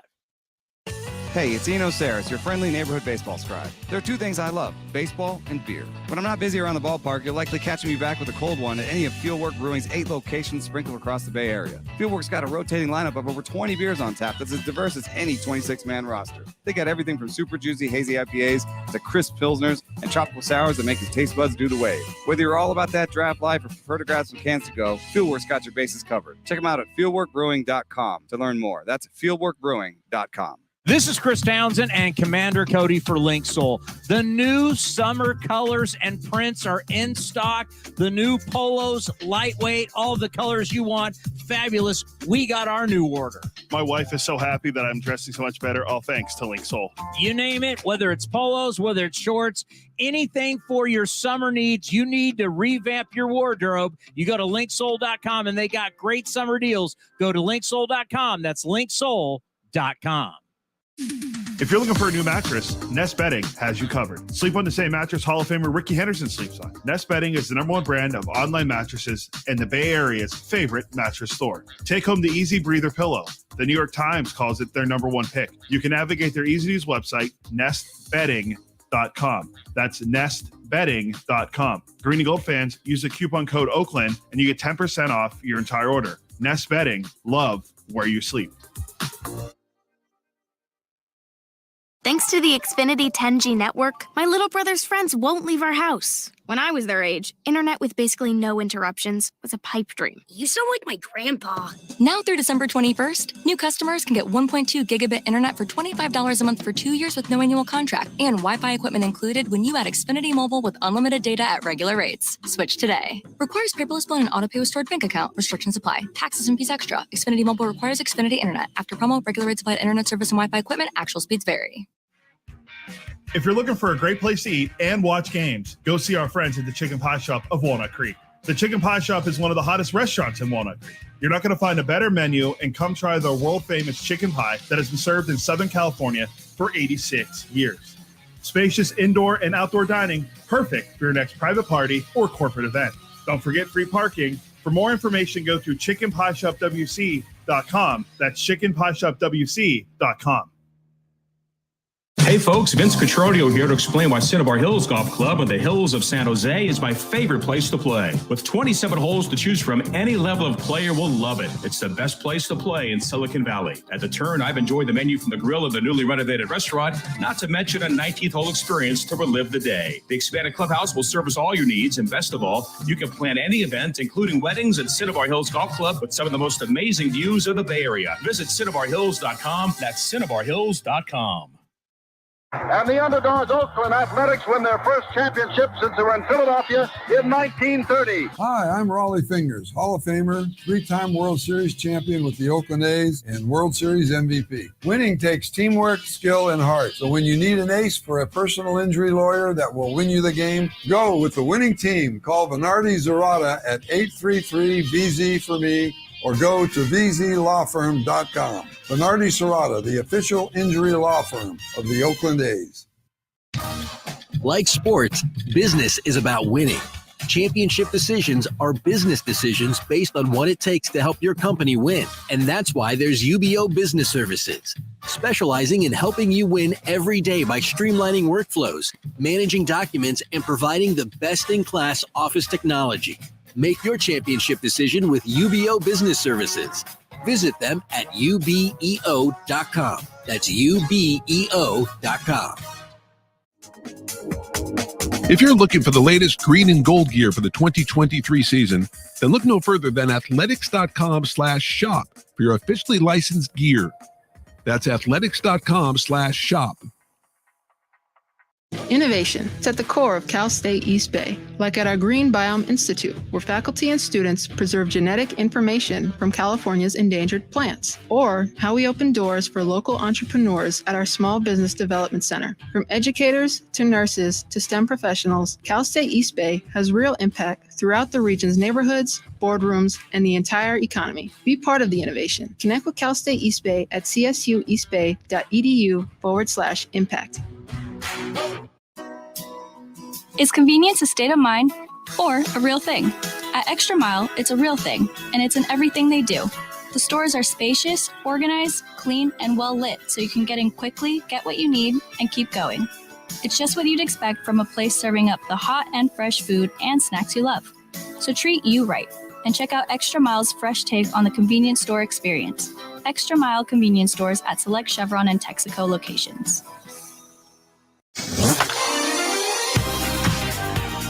A's Cast Live continues from the studio. Here's Chris Townsend. Yeah, a name that you're going to look at for potentially the Giants. Donnie Ecker may be a guy that a local kid who's now with the Rangers was with the Giants. Got to know him a little bit while hosting that Santa Clara hot stove banquet. He could be a guy, but you can't interview him. I always forget, like there's that time in between the Super Bowl. I wonder how that works. How does it work in baseball? I forget. Is there there's not a time period? You got to wait till after the season, right? Yeah, I believe so for teams in the postseason. And Ecker was with the Giants before. And do you remember what his role is with the Rangers or what his official title is? Easy. We had him on the program because I got to know, I did that banquet with him, and he's from Los Altos. He went to, I think, Los Altos High. He's a South Bay guy. He's an offensive coordinator. Correct. I said to him, problem is I never see you with that laminated sheet with it over your mouth like this the whole time, calling plays. Or the pencil in the air or the Sharpie over the lamination. Got to have a visor. Offensive coordinator, you gotta go no hat backwards. You can't have a normal hat. Offensive coordinators, you got to have a visor. Or you got to go hat backwards or no hat at all. If you're going to be an offensive coordinator. Hey, how'd those Raiders do on Sunday? It's a big win for the Raiders against the all the Raider haters aren't sending me anything anymore right now. Yeah, how's Bill Belichick without Tom Brady? Patriots might be the worst team in the NFL. Wait, he's the greatest football coach of all time. Well, he's going through just check what he did with the Browns. Just check what he did before Tom Brady with the Patriots, and now with Tom Brady after the Patriots. He had one playoff year after Brady left. Tell me, he has one playoff year in Cleveland, one playoff year with the Patriots, and a well below 500 record. That's just facts. Hate all you want. So remember the name Donnie Ecker when you think about the San Francisco Giants. All right, coming up, we're going to have game one of the NLCS to where I know there's people. We're going to have Roxy coming up here at 2:30. I don't have time. We've cracked the code. We will get into that. But the D-backs have outscored their opponents in 5 games. They have not lost. They've outscored them 30-11. This is no joke. They were down both games against the Brewers in the wild card, double-digit runs, and they came back and won. And then they boat raced the Dodgers. So they've won as comeback guys and front runners. They've won both ways. The Phillies, the last 2 years, by the way, have out-homered their opponents 29-8 while winning 10 of 12 games at Citizen Park. They're 4-0 at home this year. They've outscored their opponents at home this year in the postseason 24-5. They're both tied with the most home runs in the postseason at 13. I mean, this is going to be epic. Like, you wouldn't really think, like, D-backs, Phillies, they're both hot. They're both ready to rock. They both got starting pitching. I mean, obviously, we're going to, Roxy Bernstein's been covering this team so far. Gallen and Kelly, they got to win the games they pitch. They've got to win the games. Corbin Carroll, by the way, hitting .412 with a 1,389 OPS during the postseason. Bryce Harper, today is his 31st birthday. He's hitting .354 with a 1,216 OPS. Castellanos, last 3 games, is hitting .636. He's the only guy ever to hit multiple home runs in back-to-back postseason games. And, oh, yeah, Trey Turner's hitting .500 in 6 games this postseason. Everywhere you look, Christian Walker, everywhere you look, both sides, everybody's getting it done. And you look at the 5-headed monster that we will get into. I'm going to tie Mason Miller into what the Phillies are doing with the bullpen. And by the way, I got some numbers on the Braves. You shouldn't be shocked why the Braves are not here. I'm excited for this. Torey Lovello, I got it written here. So you see the swinging A's? I got it written here in the back, so I never, ever forget it. In the back of my swinging A's here. Love, trust, commitment, and effort. That's what they're about, the Diamondbacks.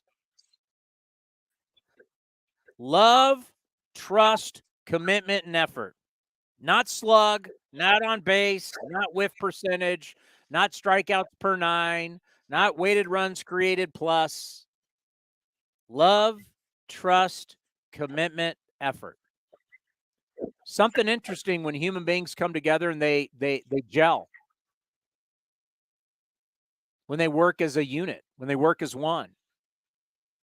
When they feel that it doesn't matter who they face, where they go, what they're facing, what hurdle you have in front of them. The Diamondbacks have been that team. They are really, really, really dangerous. Send them to Milwaukee, send them to LA, send them now to Philly. They're dangerous. And Philly legitimately has one of the best home field advantages we've ever seen. We have well, bring Roxy up. Don't be texting me. Bring him up. What's up, Roxy? Hi there, Uncle Townie. How are you? You heard me. By the way, once again, Cody, where'd you go? Cody, what do you have in the NLCS? I have the Diamondbacks in 7. That means he's guessing. Whenever someone says 7, they're guessing. I'm going Diamondbacks in 6. I believe in these snakes, Roxy. What do you got? You're both on the Torey Lovello train, huh? Love, trust, commitment, and effort. We always root for A's. Well, here's the thing about that. When I'm thinking about the matchup between these two teams, Chris, is Corbin Carroll the best player in the series?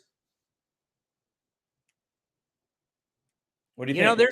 There's a whole thing about rookies, ALCS. I got a whole list. One of them's Walt Weiss, by the way, in 1988 against the Boston Red Sox.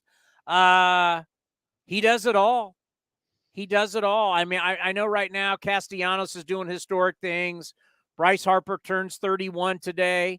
He's been incredible. Trey Turner, ever since they started cheering him and not booing him, he's been a different guy. But, yeah, when you talk about somebody that does it all, Corbin Carroll is you could dunk on him, but I tell you what, he's not only a tremendous baseball player, but he's a special athlete. And so not only possibly Arizona has the best player in the series, right, Chris? But is Zach Gallen the best pitcher in this series? Zach Wheeler is pretty historic, though, when it looks at his postseason. So, I don't know. Gallen's been terrific in his 2 postseason starts so far. And so if you have the best player and you have the best pitcher in the series, that would make you feel pretty good about your chances, wouldn't you think? I got D-backs in 6. And there's something to be said when you look at the metrics for this Arizona team. And who are the top 2 defensive teams in baseball this year? They're both still playing. It's the Diamondbacks and it's the Rangers. And there's something to that. And they're athletic. Arizona catches the ball. It's funny because they haven't really been slugging much this year. They're middle to bottom as far as home runs go, but not in the postseason. And it's changed a little bit. I think a key is we'll see how healthy Gabriel Moreno is after he took that tip off the hand in game 3 of the NLDS. Arizona said that there's no fracture. It's fine. Everything's good. He's critical to what they do and how strong they are defensively, especially up the middle. With Moreno behind the plate, you got Ketel Marte and Geraldo Perdomo at second and short. Alec Thomas, who's had a good postseason in center. Mentioned Carroll in right field. There's no pressure on them. Arizona's not supposed to be in this situation, right? And there's something to be said for that when a team just goes out there, they play loose, they're having fun. And as Torey Lovullo said post that series in Milwaukee, a connected team is a dangerous team. They're a connected team. They believe in one another. Their bullpen has been fabulous. They can go in and win the series. It wouldn't shock me if that happened, even though I think you'd have to say Philadelphia is the favorite. Now, they're the favorite. You're going to be the favorite when you got 4 home games in a 7-game series and you've been so dominant at home. How important is it from Arizona's side to score early? I think it's critical. And you saw that in the Dodgers series, right? They jumped on Kershaw for 6 runs in the first inning in game 1. Then in game 2 against Bobby Miller, they put up a 3-spot in the first inning. And then they were scoreless until the third when they hit 4 homers against Lance Lynn. So it's funny, Chris, because you think it would be important. But then look what happened in the wild card series. They were down multiple runs in each of the 2 games and came back and won. They trailed 3-0 in game 1, trailed 2-0 in game 2. But I think this is a different animal than Milwaukee in terms of if you have an early deficit.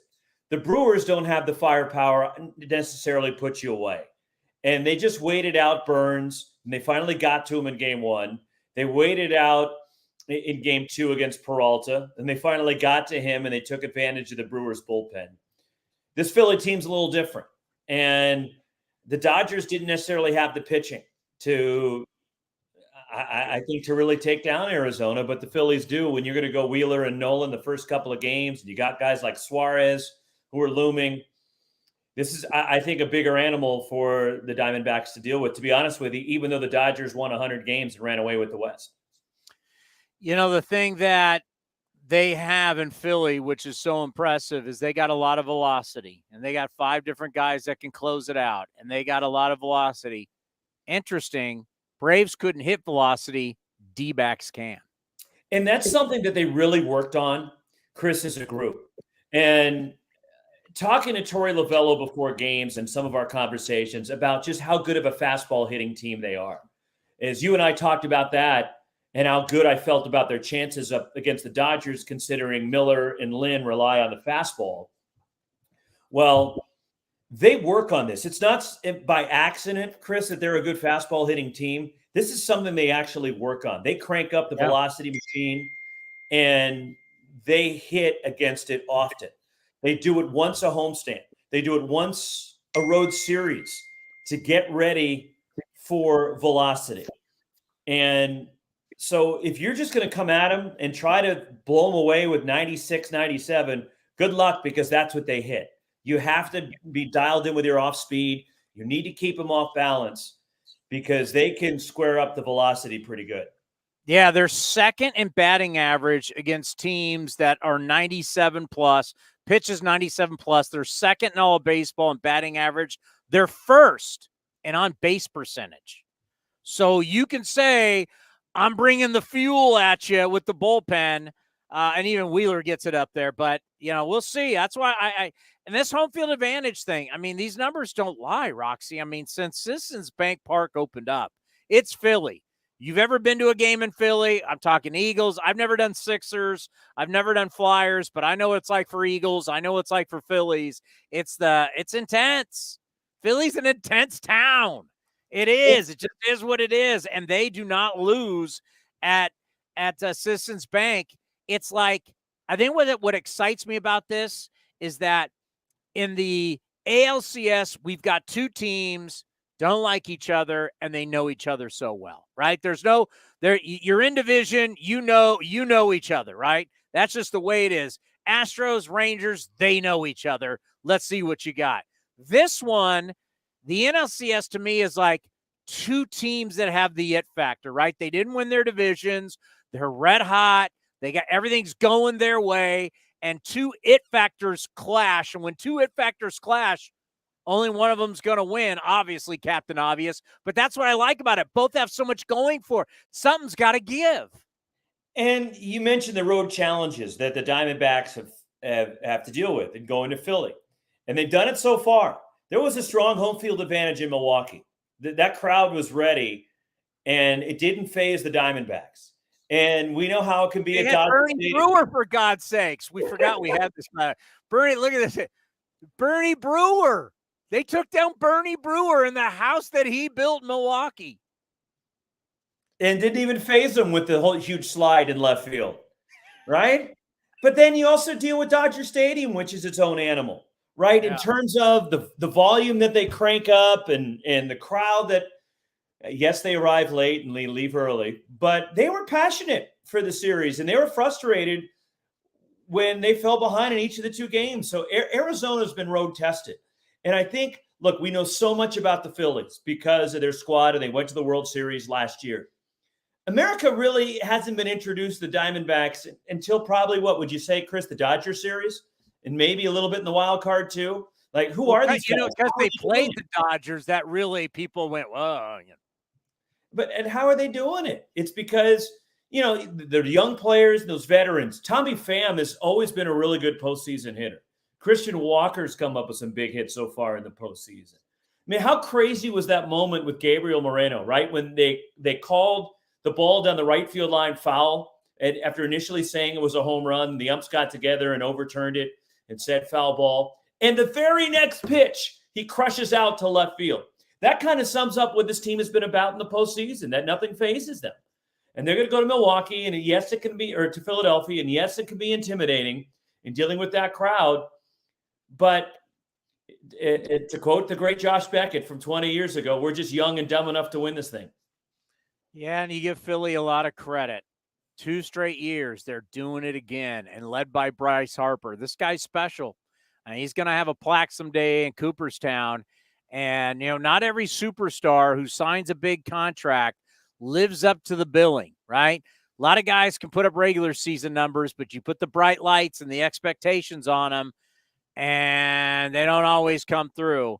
Right now, you want to talk about great Philadelphia athletes. I mean, we can look at anything from Dr. J to Mike Schmidt. You're starting to look at people loving them some Bryce Harper. He's living up to the billing. And, what's funny is when people kind of raise their eyebrows when he signed that contract, right? The length of it, the money that was floated to Harper. Right now, it might be looking like a deal the Phillies got, to be honest with you. To sign him to that deal, what he's produced, I know he's battled some injuries and he's dealt with some things along the way, but he's had so many clutch moments already in his brief tenure with Philadelphia, and the Philly fans have embraced him. And the personality that he carries, he seems to be perfect for Philadelphia. But you look at this group, and it's him, and the way you talked about the embrace Trey Turner, Castellanos coming on, the emergence of guys like Alec Boehm and Bryson Stott, and certainly JT Realmuto. This is a team that knows how to win. And yes, the regular season, they fell well behind Arizona or Atlanta in the division, but they found a way.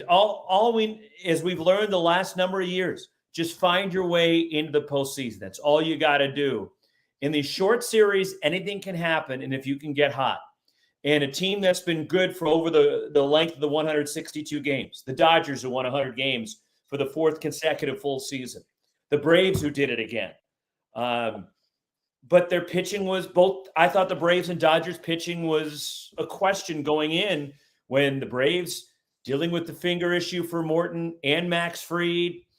If you stumble, this team is just, I think that the Phillies are built for the postseason. They're built for the short-term series. As long as they can get in, that's why I think they're so dangerous as they were last year and now again this year. What we're seeing, and we're having fun with this going, we cracked the code because we've had all these people, analytics guys who've said, I don't like the postseason because it's just random. And the more that we've talked about it and dissect it, Actually, it's the regular season that's more random. You got all of these guys. For example, I keep bringing up the Rally Monkey. They used 66 players this year. 66.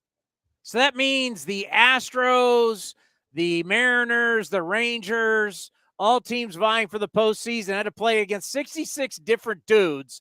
And look at how many guys played for the randomness of your 40-man roster, and you got AAA guys coming up and all this kind of stuff you did. But once you hit the postseason, as we finally broke this down with Eno Saris from The Athletic, is you slim down to your very best. So it's not really random. The randomness is 162 games, all the different players used, all the different pitchers, all the traveling, all the BS, all that's gone. There's no randomness between the Astros and the Rangers. You know who's on the 26. No one's coming from AAA. No, you know exactly who's playing. This is more of we now know what you got and what we got. There's no fourth and fifth and sixth starters. There's no back of the bullpen guy. No Austin Pruitt's throwing tonight, my friends. You're getting the very best of the very best. It's the slimmed down version of what you got. And that's why when you slim down the Braves and you slim down the Dodgers, you realize their pitching's not that good. And they feasted off bad teams. Well, you're now not facing bad teams. You're facing teams that are raring to go, that got the intensity, they're ready for the fight, and they're not as good as you. That I think we're starting, and we're really going to dissect this in the offseason, but you cover for ESPN regular season and postseason, so you get to experience both. I think there's a little bit overrated when you look, they won 100 games. Well, who'd they win it against? Who are they playing? Look who the Dodgers beat up. They beat up the Rockies. They beat up the Giants. They beat up the Nationals. They beat up the Pirates. That's how they took care of the bad teams. The Dodgers struggled. If you look at their record against the good teams, they struggled against the good teams. And that's why they were flawed going into the postseason, where some of these squads, it's funny, it's interesting, this ALCS that we have. If you look at the regular season, the Rangers were dominated by the Astros. Yes. But then you had the Mariners who took care of the Astros, and the Rangers dominated the Mariners. So it was like this whole triangle that they had going on.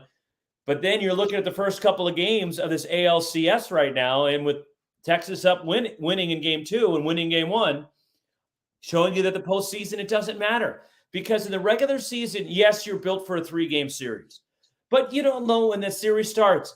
Is this bullpen spent? Are they rested? Are they tired down there?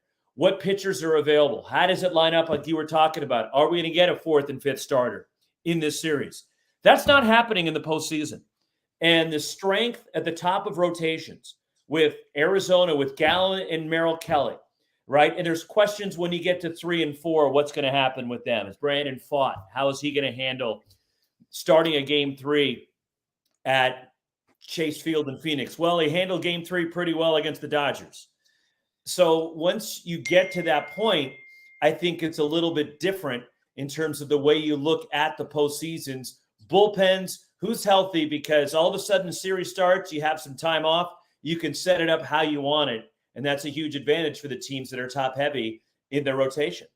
All right, quickly, let's get to some football, get to your college football expertise. Deion Sanders has said multiple times, you know where you can find me. He has told everybody, you know how to find me. You know where you can find me.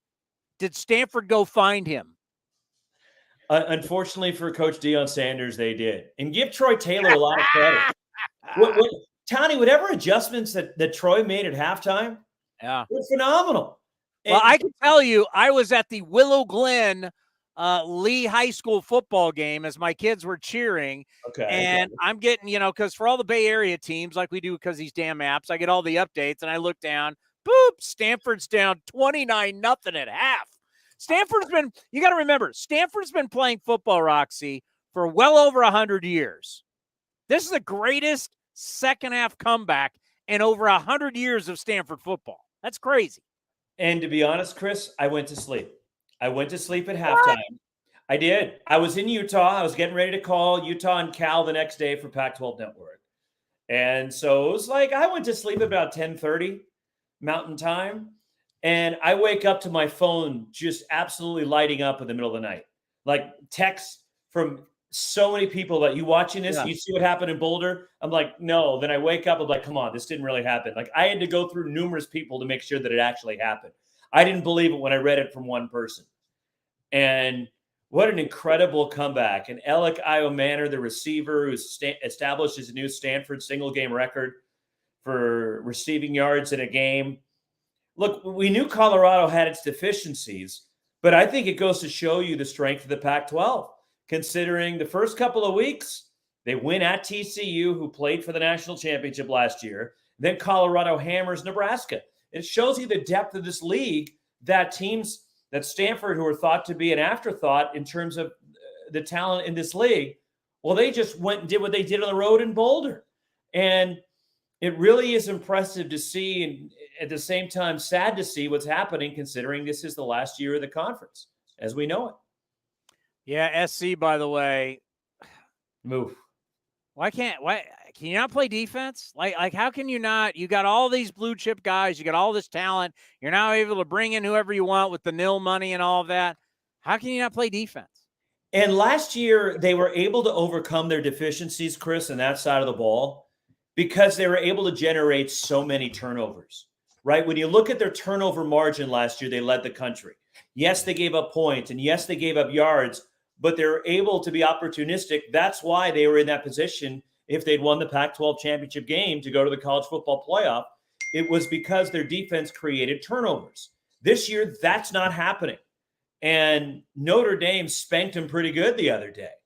And they were the ones committing turnovers. And there were signs that things weren't good with USC. They were able to escape both the Arizona and Arizona State games. And those are teams you would think on paper that they would handle pretty easily. They didn't. Look at the Colorado game a few weeks ago. They had a huge lead, but couldn't slam the door, and Colorado made it interesting. That's the problem with USC is defensively, and I don't know if there's a disconnect between Alex Grinch, the defensive coordinator, and what Lincoln Riley wants to do, but there's a real problem on that side of the ball, and it's reared its ugly head right now. And we're just entering the difficult part of the schedule for USC. The first half was supposed to be the easy part. And now their leadoff game wasn't easy. No, of course not. When you're dealing with, the Mountain West Conference champs from a couple of years ago, I get it. But even in that game, Chris, as one-sided as people will look at the score and they think it was, it really wasn't because San Jose State moved the ball pretty well against him in that game. Oh, no doubt. At halftime, they were pretty quiet. It was a legit game, yeah. Are you going to the game Saturday at Spartan Stadium? Yes, I am. I will be there. I think I might. I have a TV bye week this week. I had the opportunity to do a national radio game, and I said I want a weekend at home because I've been gone so much recently, and my boss has showed some compassion for me and said, okay, it's fine. All right, so quickly. Yeah. Quickly, you're a Heisman voter. Yeah. Is this thing like seriously up for grabs? I mean, where are we with the Heisman? It's kind of all over the joint. It is. And I don't really zero in on how I'm ranking guys until November. I want to let it play out. And then a couple of weeks, I'll really hunker down and figure out who needs to be at the top of my list. And we came into the season, Caleb Williams, the returning Heisman winner with all he's done for USC. Certainly last Saturday's performance is going to hurt him. But you look at what Michael Penix is doing at Washington, even his receiver, Roma Dunze, who's been phenomenal. I think that Bo Nix, even with their loss in Seattle, what a game that was. That came down, you feel for Oregon losing on a field goal that just missed. That could have tied the game. But what a phenomenal football game that was on Saturday, and it wouldn't shock me if we saw Oregon and Washington meet again in the Pac-12 championship game in Vegas. All right, buddy. Have a good week. Enjoy these baseball games, and we'll talk to you next week. You got it, Townie. The great Roxy Bernstein from ESPN just got done calling L.A. versus Arizona. Why, Cody? I'm sure you're thinking, why would I talk about Mason Miller being in the bullpen? I know you're probably still saying to yourself, why? Because everybody wants him to be a starter. Why might that be important for the A's? Well, I want to know. I mean, I've had my own theory about him being probably as hard as he throws coming out of the bullpen. I think he could be utilized better as a 1 or 2 inning guy, and he might be able to keep him healthy longer. But I'm curious to see what you have to say after watching. Do you have any data to back that up? No, I don't. Okay. I think I got some data. All right. The Atlanta Braves. And this is going to be something that is going to be hard for people because we still live in an archaic. The way baseball is covered is very interesting. You have people who want to be very modern, but they want to be snobs with data. And then you have the archaic group that wants to hold on to what they've always believed. Is that a good way to explain it? Yeah, I think that's pretty fair. Right? I'd like to fall somewhere in the middle because I think data is important, and I still think some of the old school values. I mean, I'll go back to football. You can say whatever you want about football. The game of football is still won by blocking and tackling. You don't block, you don't tackle. You don't dominate up front, both sides of the ball. You're not winning anything. I don't care who your quarterback is. I don't care who your fantasy football guys are, Cody. If the big ugly can't protect the quarterback up front, you got no shot. And if you can't get to the quarterback with a pass rush, you got no shot. I mean, the game of football is still won by blocking and tackling. That will never change, right? And as Roxy brought up, look at the teams who are so good defensively. The teams that were just 100-game losers in Arizona and Texas, they're now winners. Well, one of the reasons that really help is their defense. But velocity is a big thing. And when you look at Atlanta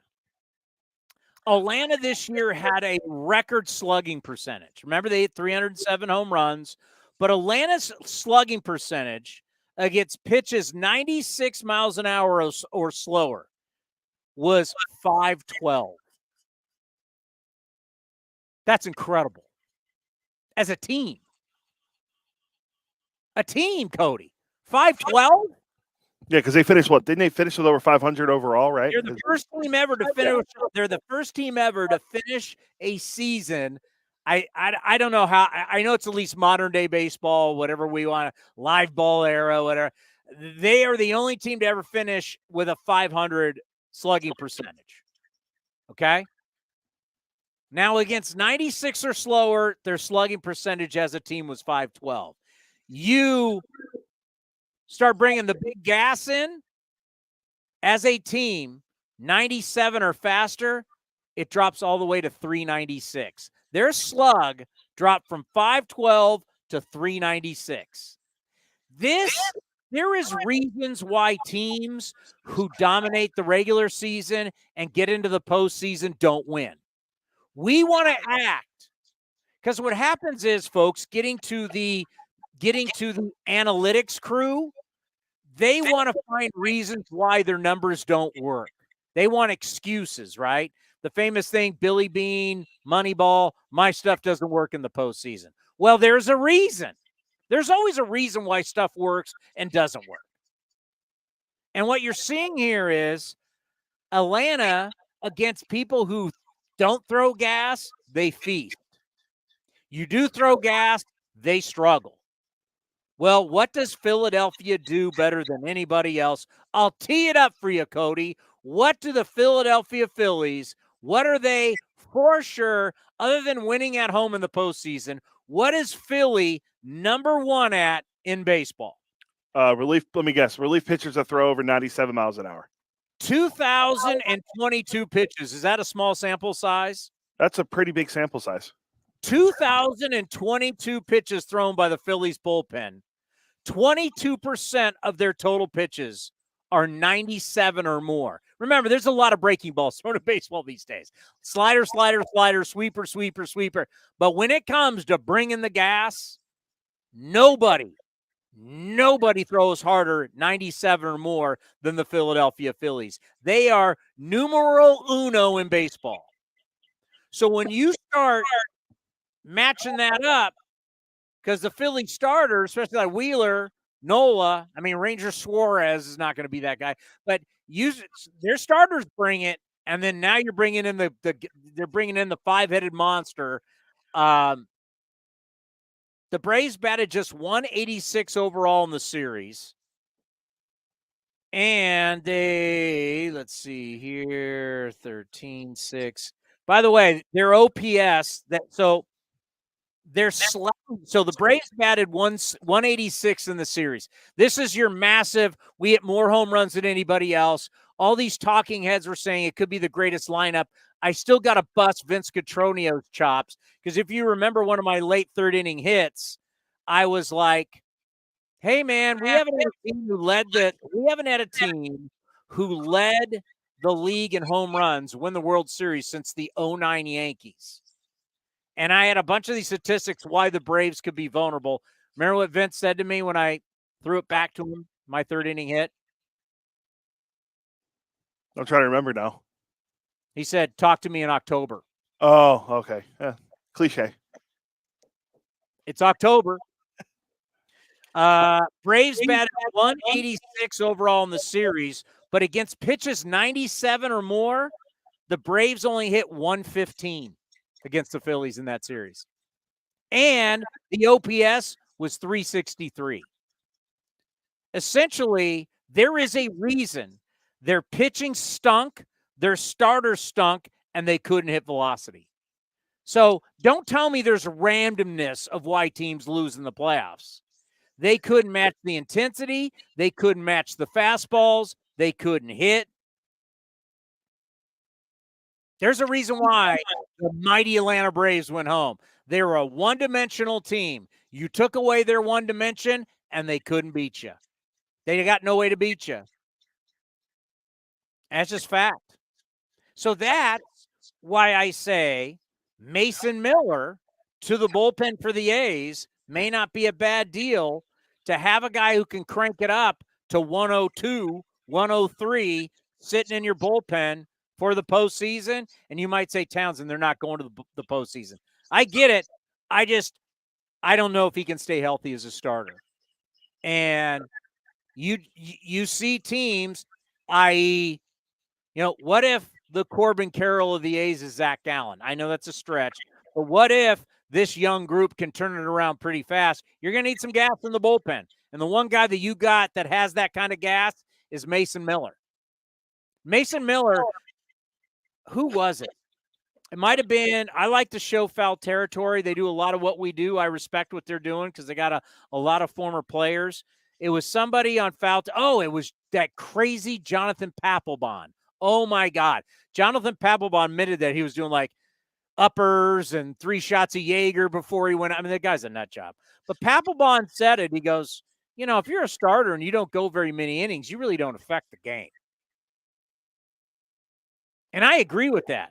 If I'm not going to get a lot of outings and a lot of innings on a Mason Miller, he's not going to affect a lot of the games.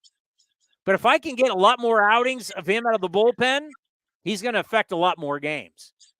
That's where you got to start to think, is the best thing for Mason Miller's health, his career, and for us to win is to put him in the bullpen and put that velocity in the bullpen.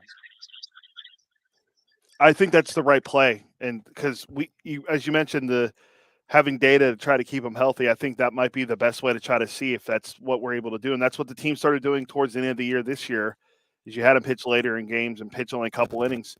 Hopefully that's something that keeps him healthy going forward, because he has an electric arm, just like Luis Medina. I think they're going to keep giving Medina a shot, but I completely agree with you. I think that's the right role for Mason Miller to keep him healthy. Yeah, it's something we'll get into next week because next week, when's the game 7s for these series? They're this weekend, right? Let me double check. By the way, I don't know what happened. Your audio is fine, but you are frozen on the old screen here. I don't know. It's just you, and you have like a finger number 1 up like this, and it looks like you're in a really intense conversation. I'm trying to make my point. Well, my computer went to. I just use the technology you guys give me. There you are. It's because my computer went into stall mode. I just do it. You're not here. It's not my fault. You're not here. We're having to go through my computer. I can't talk and run a computer at the same time. Game 7 of the ALCS will be Monday. I mean, you want me to be? It's like I'm Bill Russell. You want me to be a player coach? You want me to coach the team and play center? I wish they'd bring that back. Game 7 of the ALCS, if necessary, would be next Monday. Game 7 of the NLCS would be next Tuesday.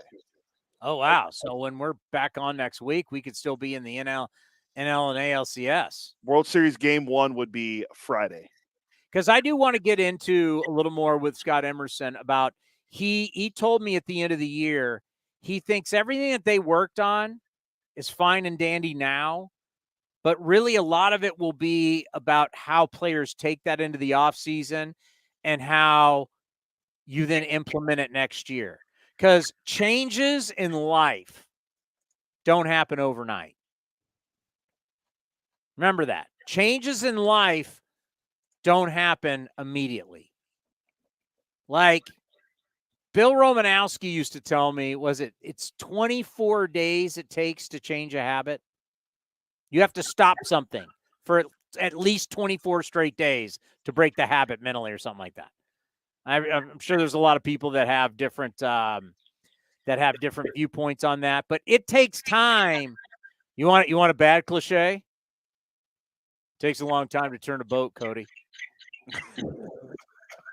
Well, that's okay. I haven't heard that one, but I'm sure you've heard that before. Turn a boat takes a long time. But yeah, I mean, you just don't say, I'm quitting smoking. It's going to take time for that habit to go away. Like I had that with chewing tobacco. I dipped from the time I was 18 to the time I was 44. And then my mom died of cancer. She promised me to quit. I quit cold turkey. I tried 1,000,000 times to quit. Couldn't quit. Took my mom dying of cancer for me to quit, which is so sad. One of the biggest regrets in my life. But yeah, I finally did quit.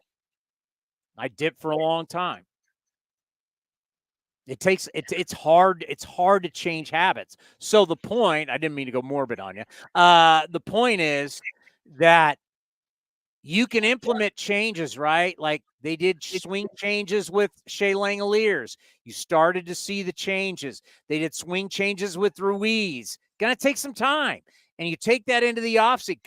My God, if anybody knows that right now with my golf swing, I've made more damn swing changes. It takes time for the muscle memory to repeat, fire, repeat, fire, repeat. It takes time for it to become second nature. So what they've done with all these pictures, and we saw the lab that they had out there. What were they called? Edgetronic cameras? Edgetronic, right? Yeah. Edgetronic. Yeah, they had all these high-speed cameras, and they had all this stuff going on with these. So these guys are going to have to take everything that they worked with. So next week, we'll get into that with Scott Emerson. I didn't want to get into too much A's stuff because we want to talk playoffs with him because I find it fascinating, right? Here's a highly regarded pitching coach that basically said today, you might want to clip that,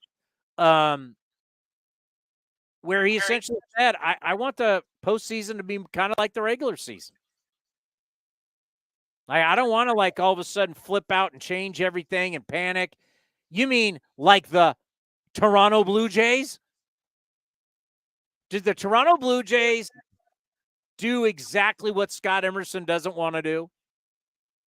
100%. You're talking about Jose Barrios, right? For Kikuchi. Yeah. Like Barrios is dealing. This is the guy you paid. He's all fired up going against his old team. He lets one guy on and you take him out. Well, so I texted you last night. The best example would be Jordan Montgomery had a bases loaded jam and he got yelled on swinging. But if that was Dave Roberts, if that was Snyder from the Blue Jays, they were going to the pit. Now they did have someone warm. They had Heaney warming up in the bullpen, but Montgomery gutted through it and he went 6 1/3. But other teams, they absolutely would have pulled him as soon as they could have to get to the bullpen. How much do you look at the dysfunction of the Yankees analytics team? If you followed this in The Athletic, there's a bunch of dysfunction inside the Yankees front office. Everything has been about power, barrel rates, exit velocities, velo for pitchers. They gave up on Jordan Montgomery. This is a team that's starving for pitching. Starving. Think about that. How many people in the Yankees R&D department, research and data, are watching these playoffs going, we gave up on this guy. And he's been nothing but fabulous for the Rangers. I think if you're a Yankee, if you're Cashman in front office, assistant GMs, you regret that trade. What was it? It was him for Harrison Bader. Harrison Bader's no longer even a Yankee. Yeah, he got DFA'd and went to the Reds. So, yeah, that trade did not work out well. And, you know, when Montgomery got traded from the Cardinals to the Rangers at the deadline this year, it was like, oh, okay, they're getting him and Chris Stratton. Like, that's a nice, like, little move. And then he ends up being the best pitcher for the Rangers. Well, it was a big move because of DeGrom. Oh, yeah. Because at the time you had Eovaldi. Was Eovaldi on the shelf yet when they made the trade? Because you had DeGrom hurt, he's gone. You've got Eovaldi hurt. You get Scherzer, but you needed two guys. Get Montgomery, and the fact that he was on my fantasy team was I was following his season. He was fantastic. So I thought it was a big deal. I thought it was a big deal. And if you're the Yankees who don't have pitching and you let that guy go, once again, doesn't throw hard enough for us. You're just like, oh my God, you guys are out to. He's been huge for them, and by the way, he's a free agent. I don't know, probably will stay in Texas. No state taxes. You're winning. You know, Scherzer's coming back. I don't know when DeGrom may give you a little bit of something at the end of the year, but nothing wrong with signing Texas. Great ballpark to pitch in. I wouldn't be shocked. By the way, Scherzer, he's pitching Game 3. They announced that? Yeah, Game 3, Scherzer. Like I asked you earlier, beginning of the year, did you think you'd see Scherzer and Verlander facing off against each other in the LCS? And what was my answer? Yes. Yes, yeah. I saw that. I had the hindsight to think they'd both go to a Texas team. Your question you asked me yesterday, though, before we go, that was good about the Chapman. Who did you see going further in the postseason, Chapman or the Yankees? Well, yeah, you could throw Montgomery on that too, right? Yeah. Who did you think would go further in the postseason this year? Aroldis Chapman, Jordan Montgomery, or the Yankees? I mean, just think about that. So it would have been the Yankees because, you know, a lot of people expected the Cardinals to be good, and they were terrible. They finished in last place, but he got traded. But yeah, I still would have said Yankees. But Billy Ripken has been fabulous on. Billy Ripken is not the star that all the other guys are on MLB Network, but he and Dan O'Dowd may be the two smartest baseball guys. Billy Ripken, obviously the baseball family of baseball families. Billy Ripken's a smart dude. We've had him on the program. We should try and get him on again. He always shows up big time in the postseason because, you know what, he knows the game. And Billy Ripken, they were looking at Aroldis Chapman's numbers. He goes, hey, I get what all these other numbers are. Are you looking at strikeouts per innings? The strikeouts are still crazy per inning for Aroldis Chapman. They're still crazy per inning. ERA may be up, everything may be, whip may be up, but strikeouts, he's still striking out a lot of guys. It just takes something of a little bit of confidence, and next you know, that guy is hard to hit. I want to throw out once again, spring training tickets are on sale. Athletics.com/spring. Get them now. February 24th, we start out against the Colorado Rockies. Great home schedule at Ho-Ho-Cam. We are going to be there. Johnny D is going to be calling a ton of games. Hey, if anybody takes care of a free food and free booze at a wedding, Johnny D is your guy. If you want somebody, you want a consumption guy, he's as they say in the NBA, Johnny D at a wedding is a volume shooter. Oh, 100%. It was great to party with him, but yes, the guy was the guy was all over the place. Oh, volume shooter. So athletics.com/spring for tickets. And then if you're just joining us, Trevor May has announced his retirement from baseball. Probably wasn't going to be back with the A's anyway. But what a story. What a story Trevor May was this year. He was one of my top stories because of the way he dealt with. I've never dealt with it. Cody, you've dealt with it.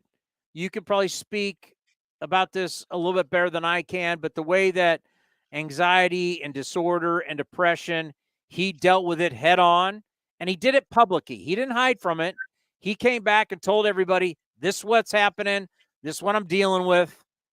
And came back and threw the ball beautifully for the Athletics. I mean, he truly is going out, even though a lot of people in baseball probably didn't notice. He's going out on a high note because he was fantastic for the Athletics ever since he came back from that IL stint. Yeah, he was great. And, I went through it with here it is, because it always gets mentioned. I went through it when I got divorced. So I had to play through that, and changing habits, as you mentioned.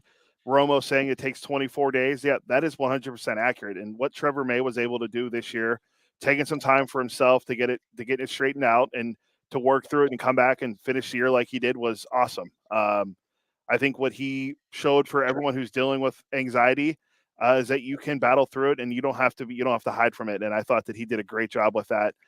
Him and Daniel Bard from the Rockies, they have a relationship. So dealing with anxiety. So I loved what he was able to do. And he went out on his own terms. He said, this isn't the end of my relationship with baseball. If anything, I'll do more stuff with the game, but I want to go out on my own terms. That's what he said on his Twitch channel earlier today. I saw Martin Gallegos tweeted out. So it's running on the ticker for us on our show right now. But yeah, that's good for Trevor to go out on his own terms. And he was a great A last year. And I'm glad we got to see him pitch in his last year. Yeah, what a story. It's a story that in a really rough season, his story will not be forgotten. Like when we look back 5 years from now, 10 years from now, and you go, hey, remember that 2023 season? Well, you got to find bright spots in everything. He's definitely going to be one of the bright spots. And more importantly, how he helped people with their problems, far more important than what he did as a pitcher. Life's more important than baseball. I know it's hard to believe. I heard Danny Wexelman say yesterday on Sirius XM, like she doesn't know what to do if there's not baseball games. There hasn't been baseball games. I'm joking, but it's that, oh my God, I'm so stoked. It's like, I don't know what to do without baseball. I'm listening to that going, I don't know. We went to a wedding. I took my wife to lunch. We had a great wedding. We had a great time. We all went out and down. We actually were able to do things without baseball games. I don't know how she as a human being cannot function if she's not watching a baseball game. Yeah, she would have if she would have had an RSVP no to that wedding because there was no baseball. So although you could have talked a lot of baseball. Could have talked a lot of baseball. That's your Mets coverage right there, folks. That's your Mets coverage. What did she do all year with the Mets? Because that wasn't a very good year. But now this is going to be fun as we got the game 2 of the ALCS, game 1 of the NLCS coming up. We'll be back tomorrow. We got to get Trevor May on, by the way. Reach out to Trevor May this week because we're going to be on. We're going to be on again tomorrow at 1:00. Correct, yeah.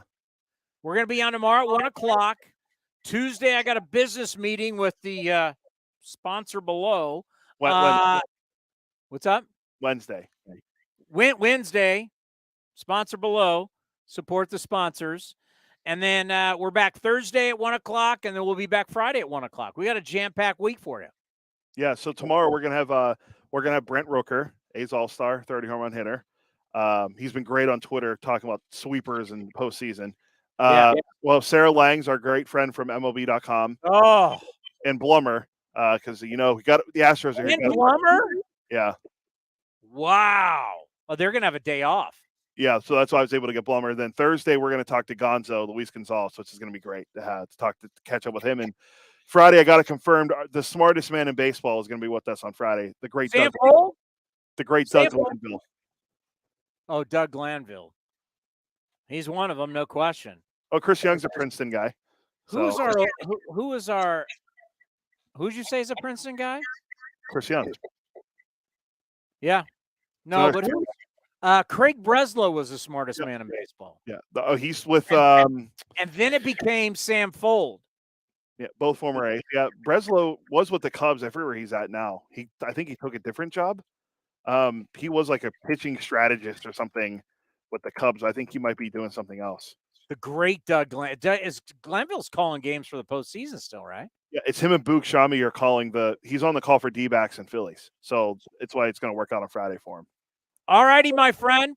Great show today. Thank you, Scott Emerson. Thank you, Roxy Bernstein. The info we got for you, I hope you're enjoying it because we're studying our butts off and trying to bring you angles and great info. As good as it is in the business, we'll be back tomorrow at 1 o'clock. Enjoy the playoffs, and thank you for watching A's Cast Live. This is Chris Townsend and Commander Cody for Link Soul. You got to go to their website right now, linksoul.com. The new polos are unbelievable. New colors, lighter weight. We got our new summer shipment, Cody. I couldn't be happier. I look better. All